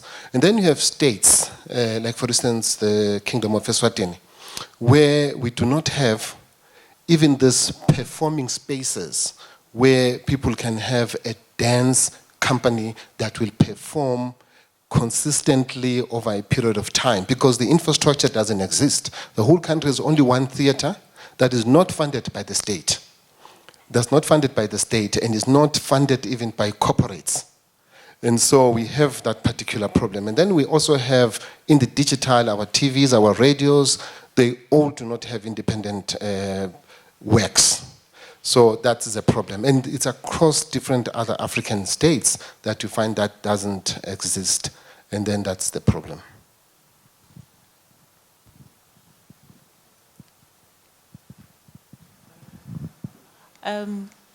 Can I comment? Yeah. Thank you very much for that contribution. It's very true. And I think one thing that can help, it's not the only thing, and it was probably one of many things, is that we do start to need role models, and we start to need case studies and documentation of things that have happened. Where has a African government invested and it's produced something great? Let's hear about it. Let's see the value of it. Because a lot of the times, in many situations, people do not think the arts is important, especially in situations where there's poverty. And we talk mainly about NGOs, or, you know, we need to do social work. The arts is not important. Let's not invest any money in the arts. And therefore, African governments don't. And then artists that take foreign subsidy are considered to be sellouts, you know, or people that involve themselves in comedy or certain dance forms, then they're not thinking people. So that's why I really do believe that we have to develop another narrative about our art, another narrative about how we work as artists, what the arts profession does, and what our take on innovation is. So I'm just agreeing with you that it is a very complex situation, but I think as those stories come up, I think people will see that they also have a story to tell that needs to be told. I also just want to comment that even though South Africa has got arts funding situation, which, you know, government funding and the lottery, etc., we still struggle to get funding. So funding, I think, is not something that we can rely on. It's our own initiative, and it's creating connections with people like you to develop together and to fight together and to make sure things can happen despite the obstacles. And that is something that I've learned over the years you just really have to do. So we can discuss, we can talk later. Thank you very much. We'll have a 20-minute tea break, and then we'll discuss the long table format when you get back into the foyer after morning tea. Thank you very much.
Yeah.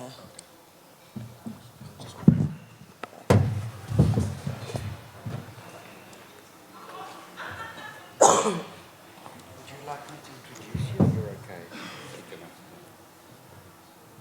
Introduce, because it keeps the thing going. And Ricardo, in terms of all the people around the table, do you want them to be introduced? Do you want them to say a little bit about themselves? Yeah. I'll say that.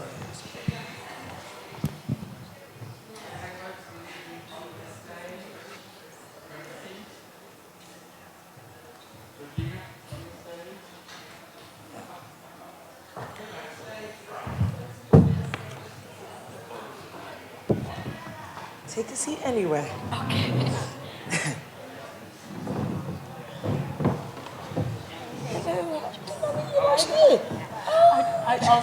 Well, get this moment. I cut my hair. That's who you're in the bathroom. I was just taking medicine to help control it. No, when I saw you in the bathroom, I thought, what's your name again? Con. That's right. From, not Cape Town area, but that's... Cape Town and... Yes. And you've got that, sorry, the piece where you're in the bathroom, right? You sent me something. Yeah. This one. We must come and check it out then.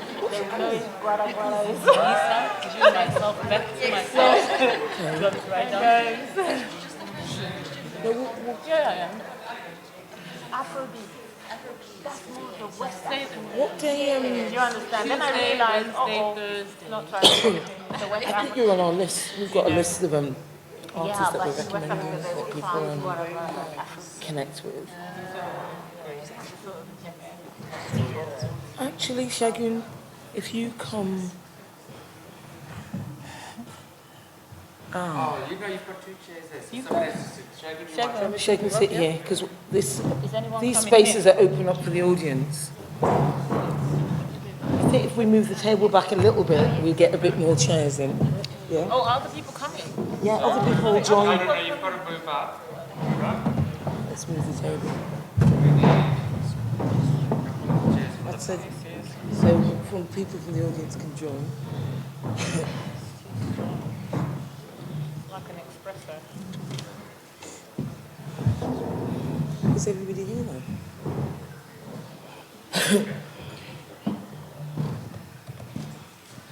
now? Welcome back, everybody. The following event is called the Long Table event.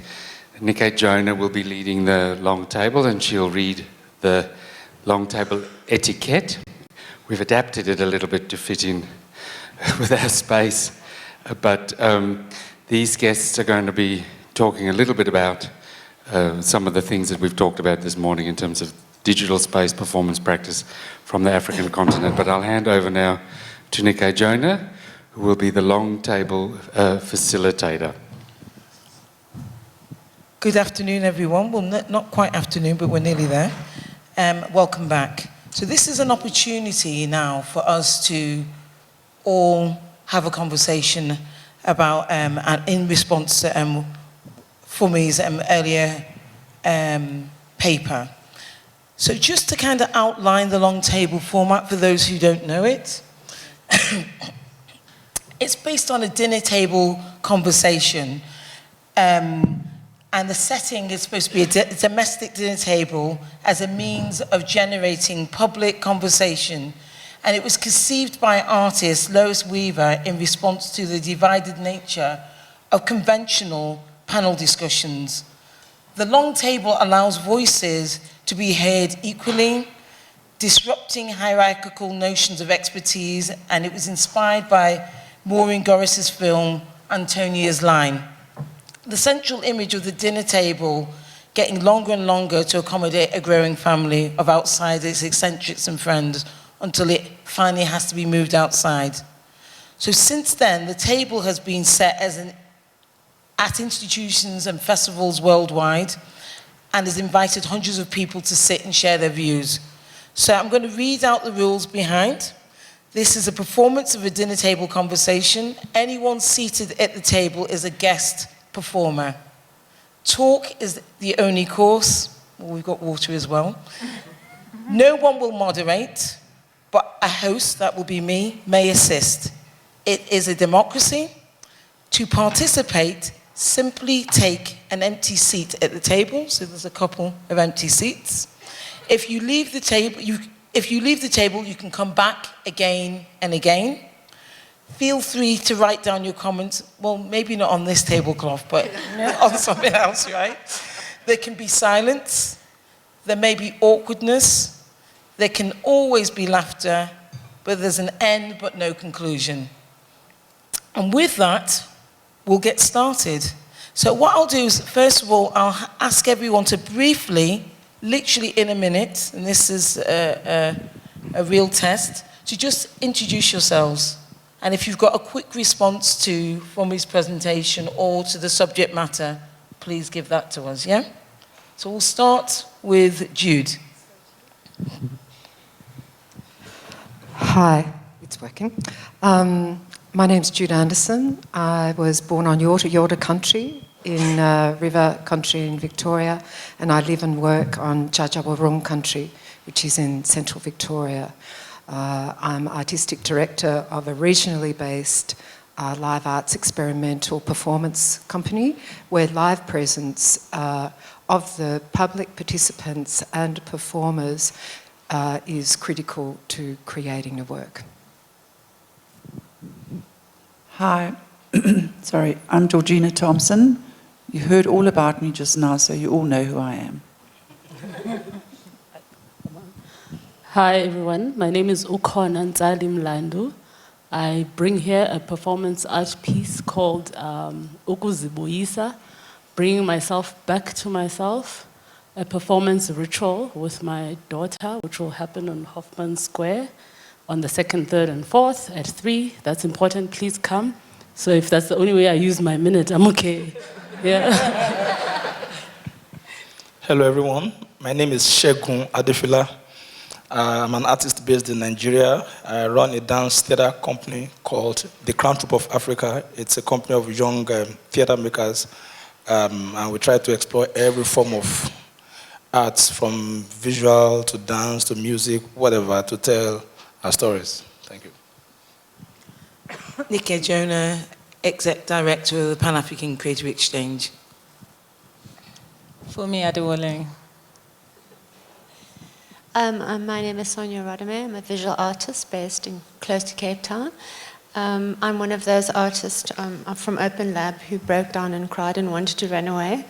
But it really transformed my life. And I'm very grateful to be here because being part of Open Lab has really opened up the performative space.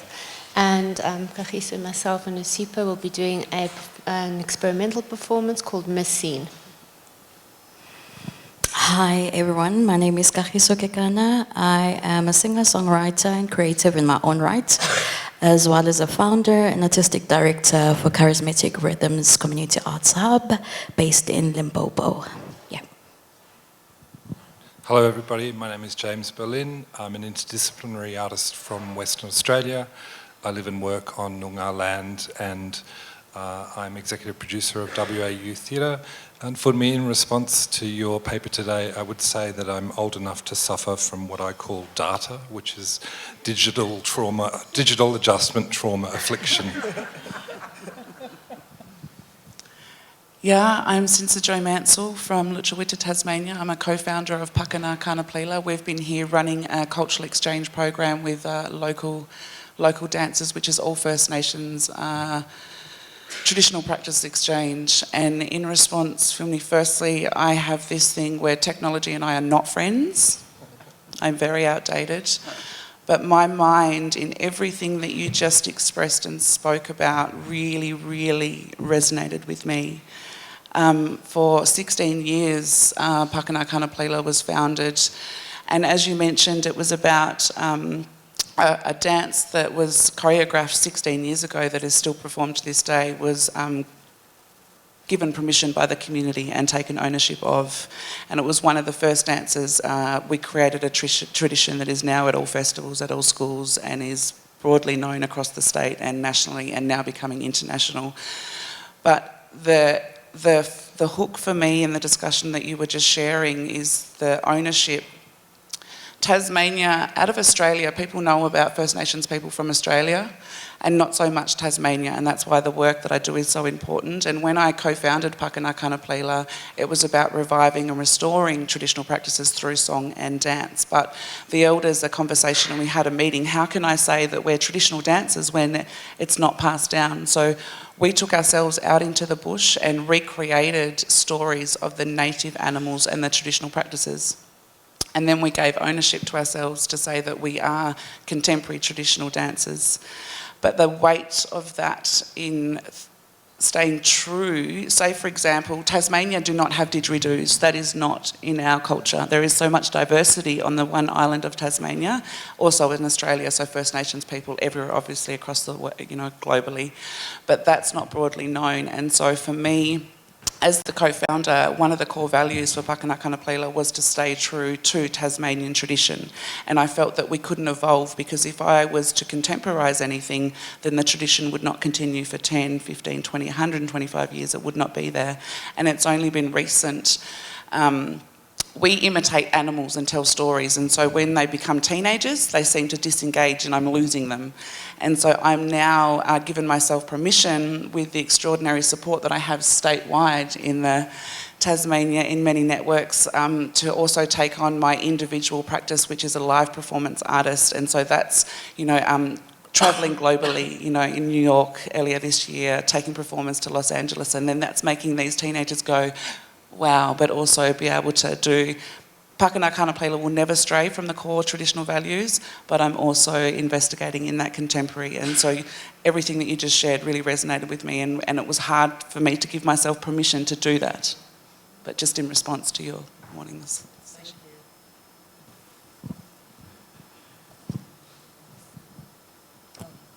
So just so you know, I'm hosting this, but we're at a dinner party. So you can talk amongst yourselves. Right. I guess I think listening to there was lots that came out of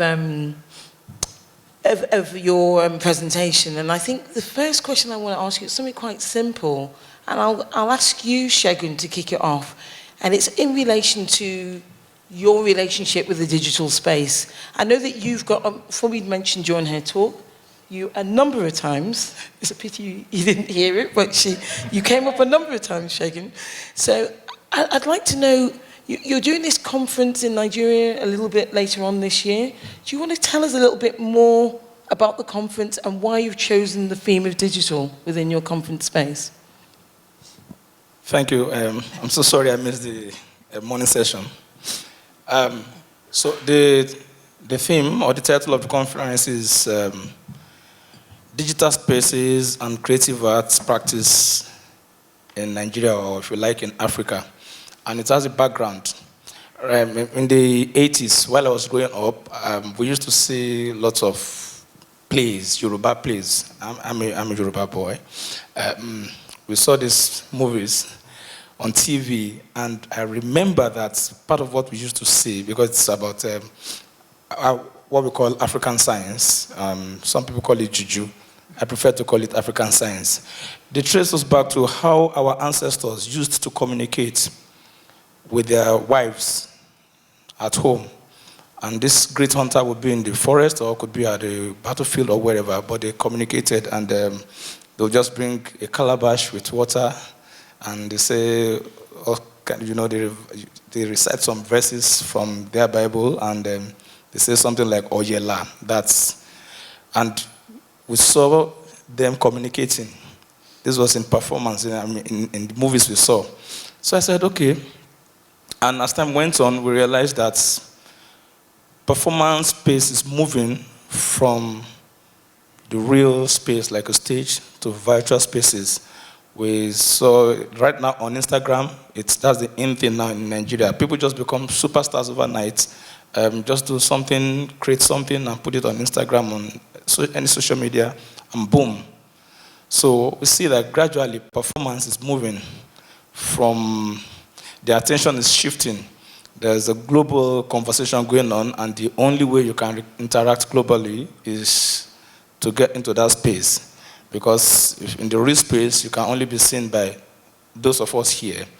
But then when we begin to beam what is happening here all over the world, then it will reach a wider audience. So these were the things that informed, the idea of, okay, we need to not canonize, but concretize or shed light on the essence of, considering and making this, especially in the 21st century, a strong part of our consideration in creating the kind of works we did. In 2012, I worked with a company, a young theatre company in Manchester called Contact Theatre. And for the first time, I experienced something digital because it was a performance between me from Nigeria, a dancer from Thailand, and a dancer from the US. But the guy from the US was not present on stage with us, so it was hologram. So we had these three of us performing at the same time. We rehearsed. We finished the performance and we waved at each other. And, for me, it was magical coming from Nigeria and experiencing that. That was 7 years ago. So we just thought, now we are moving. Why don't we start thinking about that so that we can widen the reach of what we're doing, and of course, begin to explore further what can be done digitally in relation to live performance. That's quite interesting. And in terms of the young people that you work with, because you work with people as young as, 8 years old and to mid-20s, what have they been bringing to the thinking around that? Because, of course, they're all in the digital space. That's all they've ever known. So is there anything that you've sort of learned from them? They are the real teachers. They are the ones who teach me what's going on because I'm kind of old school. If you give me a phone, I can do WhatsApp and I can send texts and make phone calls, and that's where it stops. So I have like 4 Instagram handles. They ask me for the password or whatever, I keep forgetting. So they are the ones on top of their game. They are the ones insisting that this is the real thing. I mean, one of the Instagram sensation in Nigeria is called Brother Shaggy, a young chap who worked with Clan Troop in the past. Now he's a superstar. So when we were planning for our festival, I told him, now you're a big boy. You need to do a shout out about this festival that's coming up next month. And he did. So you go to their Instagram pages and they have like a million views. Yeah, I've not seen any theater that can seat 1 million audience. So they are the ones feeding me when it comes to, what's going on now. Can I just share that I just witnessed you remembering the password for the guest Wi-Fi by heart. And that, for me, brought up an attention span issue when it comes to kind of audiences and digitization and how young people would not remember that, and how we kind of think about how we make work for those kind of attention spans, even my own. But also, I was also just thinking, in introducing my piece, I said that it's a ritual performance with my daughter. And I'm sure some of you conjured up images of what a ritual performance might be. And again, in an attempt to get you there, I challenge you to come and see, and you can have a conversation about whether or not your expectations of what a ritual being said by somebody who's wearing African print on the African continent will look like or not look like. Because again, when we talk about the preservation of heritage, or heritage as a kind of a dynamic thing or not, like when you were talking up, a lot of what you had to say resonated with me, because I live currently between my ancestral village here in South Africa somewhere, very rural, and I've lived in cities, and I live also in Cape Town. And I've never lived in a hut, even though I grew up in that village. My conception of what a village is not anything that I've read in books that represent what a village existence is supposed to be. And so for me, when somebody talks about some kind of this heritage being stuck in a time capsule, it's not something that I can resonate with because that's not what I know. When I'm going back to eat quality street sweets and drink tea and, you know, make noise on my great-great-grandfather's wooden floors. You know, so you said something about us existing in different, you had a very cool word for it. What was it? Different temporalities. So my going back is not the same as somebody's going back. I'm being trained. I'm born a healer. I'm going through the rites of passage as a healer. But in that space, I'm seen as problematic because there's certain things that I will not do because that's not the kind of ancestors that I'm dealing with. They don't require me to go back to being something that I've never known. They're quite futuristic in what they request from me. So, yeah, I'm that dinner table guest that's got all these thoughts going through their head. So good luck taking that forward. Yeah, this is just because I know very little about the Pan-African continent and how different art forms work together. So I guess my question that I want to ask before that I've kind of putting on the table now is particularly to those artists who are living and working or either of those on the Pan-African continent. And it's really how art forms speak with each other because I'm pretty aware of, in a contemporary visual art context, of curators who are doing amazing things and who have done amazing things. I just wrote down one, which is, I don't know if I'm pronouncing the name correctly, but Simon Njambi, who in 1991 started a review that came out quarterly that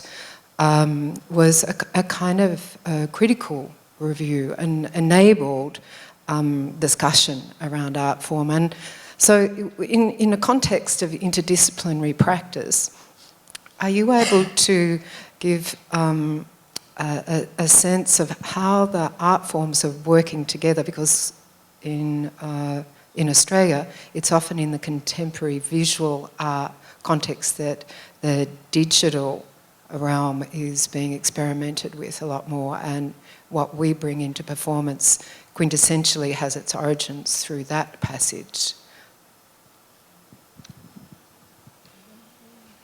You could say that's a question for anyone on the panel. Do you want to respond to that for me, or actually you want to? I'm also a visual artist, so I can relate to that kind of passage. And just, I can only answer that from the performance that we're doing, which is an interdisciplinary one between myself, a poetess, and then also a singer-songwriter, which has been a very, very interesting experience for us. Feeding into and learning from one another over a period of 3-4 months. And our realm of technology has been WhatsApp, which has been slow, but that's been quite interesting.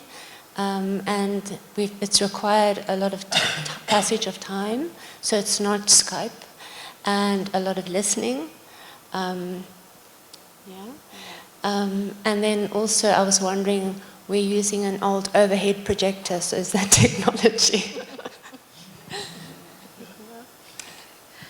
In terms of the digital space, I'm a bit neutral to it. Positively, yes, for innovation and development. However, I believe that it impacts negatively towards engagement, interaction, and networking thereof. For me, you spoke about theatre practitioners moving to uploading their work or probably trailers on YouTube, you know, to put the word out there. But I feel that in theatre perspective, it strips away the meaning of theatre, because theatre, it's engaging. It needs us to feed off each other's energies. In Sesotho, there's a saying that says, "Ditaba di matlhong," right? Sometimes you cannot relay a message, or whether it's a performance, you know, on a digital space. It needs us as people to be in the same shared space. Yeah. Yeah, as I said at the opening, I have this sort of relationship with the digital space for the same reason that as a storyteller and a dance practitioner, I really like being interacting with the energies of others. But I'm aware that I'm meeting younger people who have grown up all their lives on a computer game. And they're used to interacting with the screen. And now I'm beginning to understand, now that I'm older, I'm beginning to understand the demands of intergenerational relationships. When you get to a dance class and then you tell some of your young people to put their hand behind them, and they actually have no awareness of their back because they've been spending all their life doing this in front, then I say, but if I say, no digital, I lose them. So I'm coming into the digital space as a need to sort of connect with another generation and a need to work. The workplace is also changing. And I'm beginning to see that it's my responsibility to introduce to them theatre the way I experienced it. Because if they don't experience theatre the way I experienced it, they lose connection with each other. They will experience the impact of not knowing how to socially engage. So the fact that they haven't experienced that kind of social engagement doesn't mean they won't feel the pain of not experiencing it. But then in order to introduce that, I have to sort of accept the digital in a way. And so in Britain, dancers are using it. But I would still say it's still about promoting the live rather than incorporating it as an element of performance beyond maybe some projection on the wall or projection on the floor. They sort of take dance into the digital space and say, come to the live performance. And the interaction tends to be that. People film the live performance and then put it on the digital space. And so the people that go to dance are still people that want to interact this way, but they just need a presence there. That seems to be where it is mostly. However, shows like Britain's Got Talent, where people, competitions, people are really competing, you start seeing, in order to wow the judges, people are using a lot of more digital technology in those kind of commercial shows as well. So it's really about where you're pitching, who you're pitching your show to, which kind of audience as well. Yeah, my first experience of Epe Thombi, a South African musical that was presented at Festac 77 in Nigeria. What? Okay.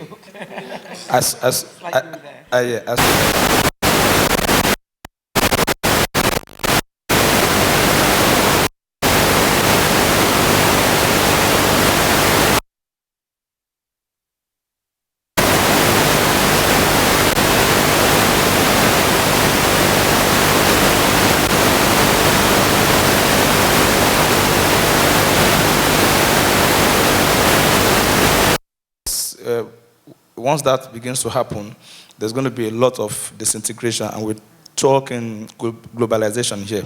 I give you an example. See, the African market is not a space of commerce alone. It's a space of communion.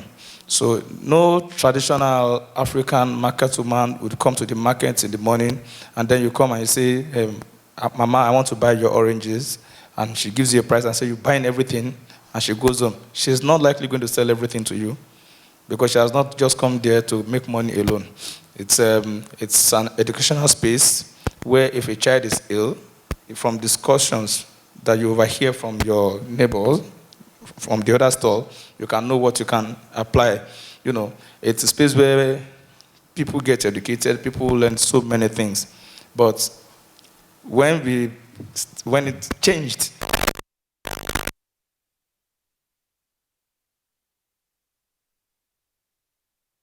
the price is fixed, so there's no space for bargaining, and sometimes you don't even need to talk to the counter people. Just get there, swipe some cards, and get your stuff. So everybody is like that. Performance has not allowed that to happen. I mean, when I say performance, I mean African performance from what I understand of it. Because you don't make a mask and understand the full effect of the mask unless you see it in performance. So the visual artist has carved a mask, and then the dancer or the masquerade wears it, and then it becomes whole. So you cannot say, oh, this mask is beautiful until you see it in performance. So somehow, there's always this connection between the art forms. That's why I don't know if it's related to the point you made about the fusion of the arts, because they come together. In a traditional festival, the chief priest or priestess is usually just a human being like you and I. Could be a farmer, a market woman, and then during the festival, that she becomes a priestess. She's transformed. You know, she changes what she wears. That's costume. There's the makeup on her face. That's visual arts. She acts. So she's no longer the housewife or the mother, but the chief priest, and she'll be referred to and given all the reverence expected. So these fusions are the real reality. I think that we need to hold on to. That's why Life Letter has been it for me. I've shot 4 movies between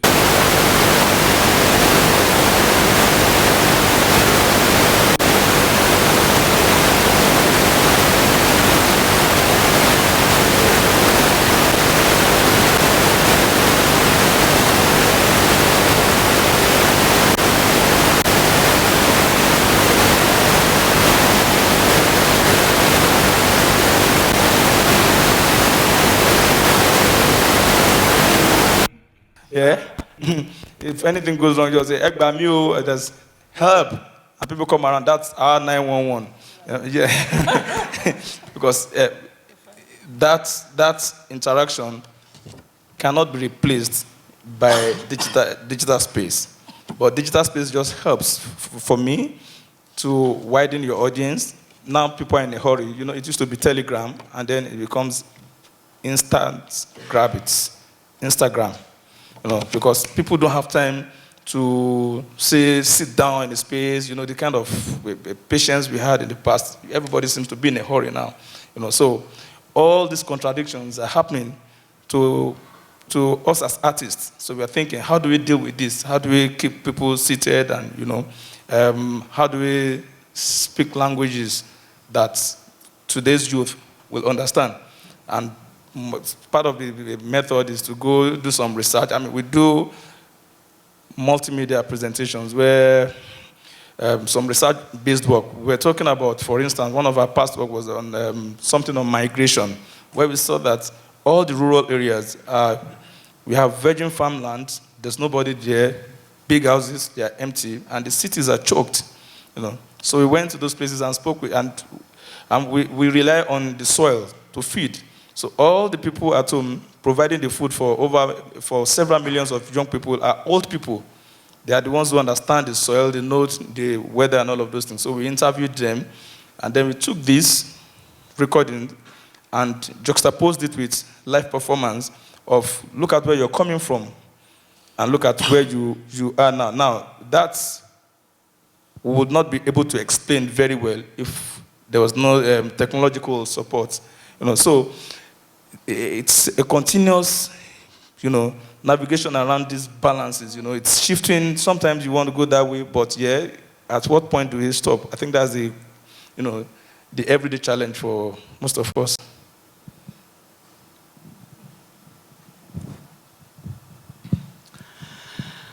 Two things. Firstly, I feel highly guilty because I have a 13-year-old that is completely in that space, in the realm.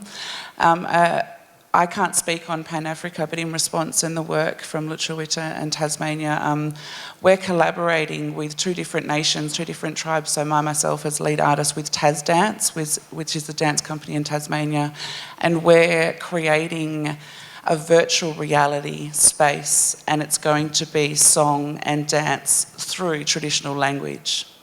So you can come in and step into that space and experience that in the virtual, but also you can't have that true essence without the performance. So there's two elements, the obviously creating the jobs for those artists that are going to be creating and developing the project, then we perform it in the festival, and then it's going to be programs throughout in that virtual reality space and the life beyond. So even though I say I have, you know, a unfriendly relationship with technology, it's hugely important to move forward, but vice versa, I think that everything that I will do will have those core traditional values. But that's just an example, I suppose, on how we have to evolve to use that space, because it is that generational. And as I said, I'm losing, in my practice, I'm losing them at that certain age, so you really have to massage and identify on how you can grasp and keep them connected. So that's just one example of a project that's, you know, developing to try and make sure that that does stay connected. Yeah, I personally feel that still the best thing that anyone can experience is sitting in an auditorium experiencing live theatre, especially if it is something that really hits you and moves you and makes you just completely overwhelmed. I think children should be more and more encouraged through a process of, I suppose it's got to be researched and looked at how it's done, but I know that children today don't go to the theatre as they did when I was young. You know, it was going to the theatre that you discovered theatre and dance and music. Not even the film could beat going to the theatre. It was that special occasion. And that seems to have been lost in this generation, because young people, as you say, it's a quick, fast, pacey. So somehow the performing arts, live arts, has got to become that part of that new system that kids today relate to. So as a creator, I'm thinking here about the pressure to go digital, even when the story you're trying to tell does not require it. And I'm thinking of some examples that I've seen where I'm like, all I'm seeing is this distraction, this projection at the back with images that don't make sense to me. Of course, that's my positionality, and I acknowledge that somebody else might be making sense of them.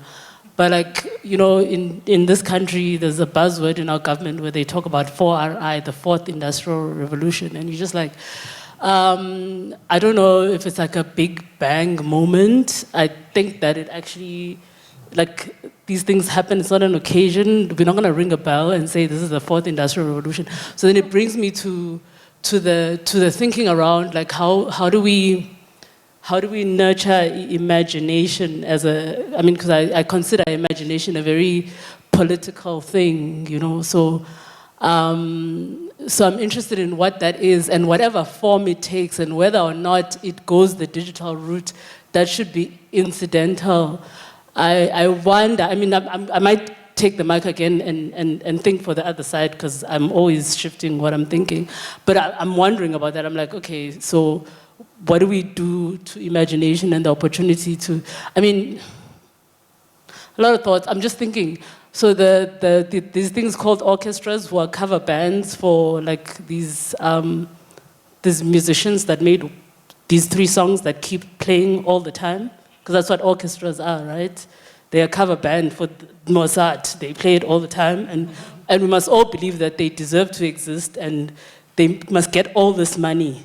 And I think of myself as a creative who is interested in exploring different topics, different stories, and I'm like, I wonder what I would do with that kind of money. Like, I probably would take it I would take my art to interesting spaces, and maybe going digital might be one of them. Yeah. Does anybody want? Yes, something about children's theatre. In my community in Bariga, you'll be amazed at the number of kids that are not just merely interested in seeing theatre, but are practicing theatre. And somehow, the comfort zone for me is that they are aware of all this, the new technologies, they have an idea of it, but they are just so fixated on it. There's Heritage. Heritage when he came to Nigeria, made it kind of possible for us now to, come together and have this strong platform. Because kids all over everywhere, at least in Lagos, we have kids who are making theaters all over. But then when Facilitator came, so it created that kind of platform where everybody can come together. I mean, they were doing it before, but this time it's a bit more formal. People can go. So it's a reality in their heads. Because what that is saying to us is that there's a kind of bright future. Because these are the ones that will pass it on. They don't know any other way. So the technology will be going on its own, and then live performance, which is a very salient form of interaction, will be happening. But if one overshadows the other, then that's the danger. But if they are moving together, then I think we're still safe. So no, not many kids are interested in sitting in front of a computer. Not many kids are interested in, even going to cinemas to see films. Maybe fortunately or unfortunately, some kids can't even afford it. So they have to create their own form of entertainment. So I'm pretty interested in the fact that the reference to the digital has been pretty much image-based. And I'm wondering about sonics, and I'm wondering about narrative, and just wondering where that adventure is being taken in a Pan-African context. Because, sound art and sonics and how that connects with DJing, VJing, and an architecture, a sonic architecture, and that exploration. So, if you could speak to that, that's something that I feel is a field that's pretty rich digitally. The image-based communication, self-production focus of your child, my daughter as well, is kind of, I go, oh, well, that's part of an attention economy of production. But the fact that you have pretty good recorders in telephones that you can produce sonic environments and things like that. I'm just wondering where that's going at the moment. I think that's also part of, they come together. It's not just the visuals alone. They come together, they kind of, they make beautiful music and sounds on something as small as this and, respond to it. But the beautiful thing is that those things don't just come from outer space. It's from the talking drum. It's from the heartbeat of their cultural background. And so this they've tried to transform into spaces like this and then recreate. So the talking drum, when it comes here, sounds differently, but also it gives some kind of dynamics to the kind of, movement response to it. For instance, if they are dancers. So what would be bata, which is a traditional dance in honor of the god of thunder, becomes break dance. The same staccato movement, restricted movements, but placed on a different soundscape. So I think that's also in view already. To add to the conversation, to the point you've raised, Shegun gave an example of a project he did where he interviewed rural farmers and projected those videos into production by young people in the city. So the digital does allow stories from different locations to come together in one place. So it's being used in productions in that way. But I want to say something about the digital. From my experience of it, how you use it and relate to it really depends on how your society is organized. So in Europe, there's a lot of experiments, people just experiment with the digital. Let's do something with science. The outcome, no one watches it. It was just for the experiment to see what could happen or what it could ignite. People might do projections on buildings or those theatre apps I spoke about, and people, because there's already a thing about tour guides, tour guiding, people going, looking at sites around the city with a tour guide. Oh, let's make a theatre app that does the same thing. So the crossover of the digital is in relation to systems that exist. When you bring it over to Africa, what systems exist that you're going to apply this to? We can do it, but it will be a gimmick. Unless there's a context for it. And that's the point I'm trying to make. What context is being created? Because what I sometimes see happen is the digital becomes the representation of the global. Yeah? So a funder will say, we want you to make a piece in Africa and use the digital. You want the money and use the digital. I'll use the digital. Who watches that? Is it for the people I'm based at, or is it that way? So what has happened, and I'm not saying it's bad, but we have to recognize what it is. You've created an artistic product which is more likely people in the West are going to watch as contemporary African art. And so that gets created. So if we want it to be something more organic from this end, we have to start thinking about how does the digital here within Africa help us network our various industries and institutions together. That's our agenda, and that's where we should put our effort. Then, like Shegun was saying, he did a digital project which linked rural farmers to urban youth. Makes sense. Let's do a digital project.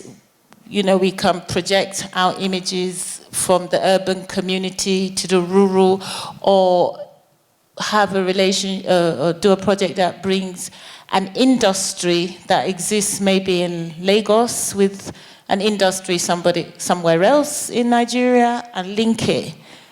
It will make sense because we can understand what connections we're making. If I make a tour guide app for a village community, unless they have a traditional or a indigenous, it might not be traditional, but an indigenous network of that sort, it just looks like you just transported something in. So sometimes we have, for the digital to work, I think we have to look at how the society is operating and say, let's do a project between this and that, and this and that. Or what we do is just create products for global audiences. Do you see what I mean? So I do think there's a power in the digital, but it has to be related to our imagination for our future and how that can help us recreate society and create new cultural ways that work for where we imagine we want to go. Otherwise, it's just I find it, and it might be my age. I just find it gimmicky because I can't link it to anything, or I can, because I've traveled enough around the world. I can link it to somewhere over there, and we're creating something for the audience over there. Okay, final comment from Ju. Thank you, because it was a provocative question, and you've answered it in a way that I think makes a future direction and sense. And I think particularly that's the foundation of dramaturgy as well, asking what is the sense of anything that is brought into the live presence through the digital, what makes sense poetically and culturally. So thank you. Thank you. Well, we've come to the end. I would say there isn't a conclusion, but this is all part of it. We can continue talking in the next session, which is, what is the next one, Ricardo? You mean afternoon tea? You mean afternoon tea at the Sojourno? Have I said that properly? Sojourno, where we went last night, yeah? So we're all going to head over there now. Thank you very much. Thank you, panel.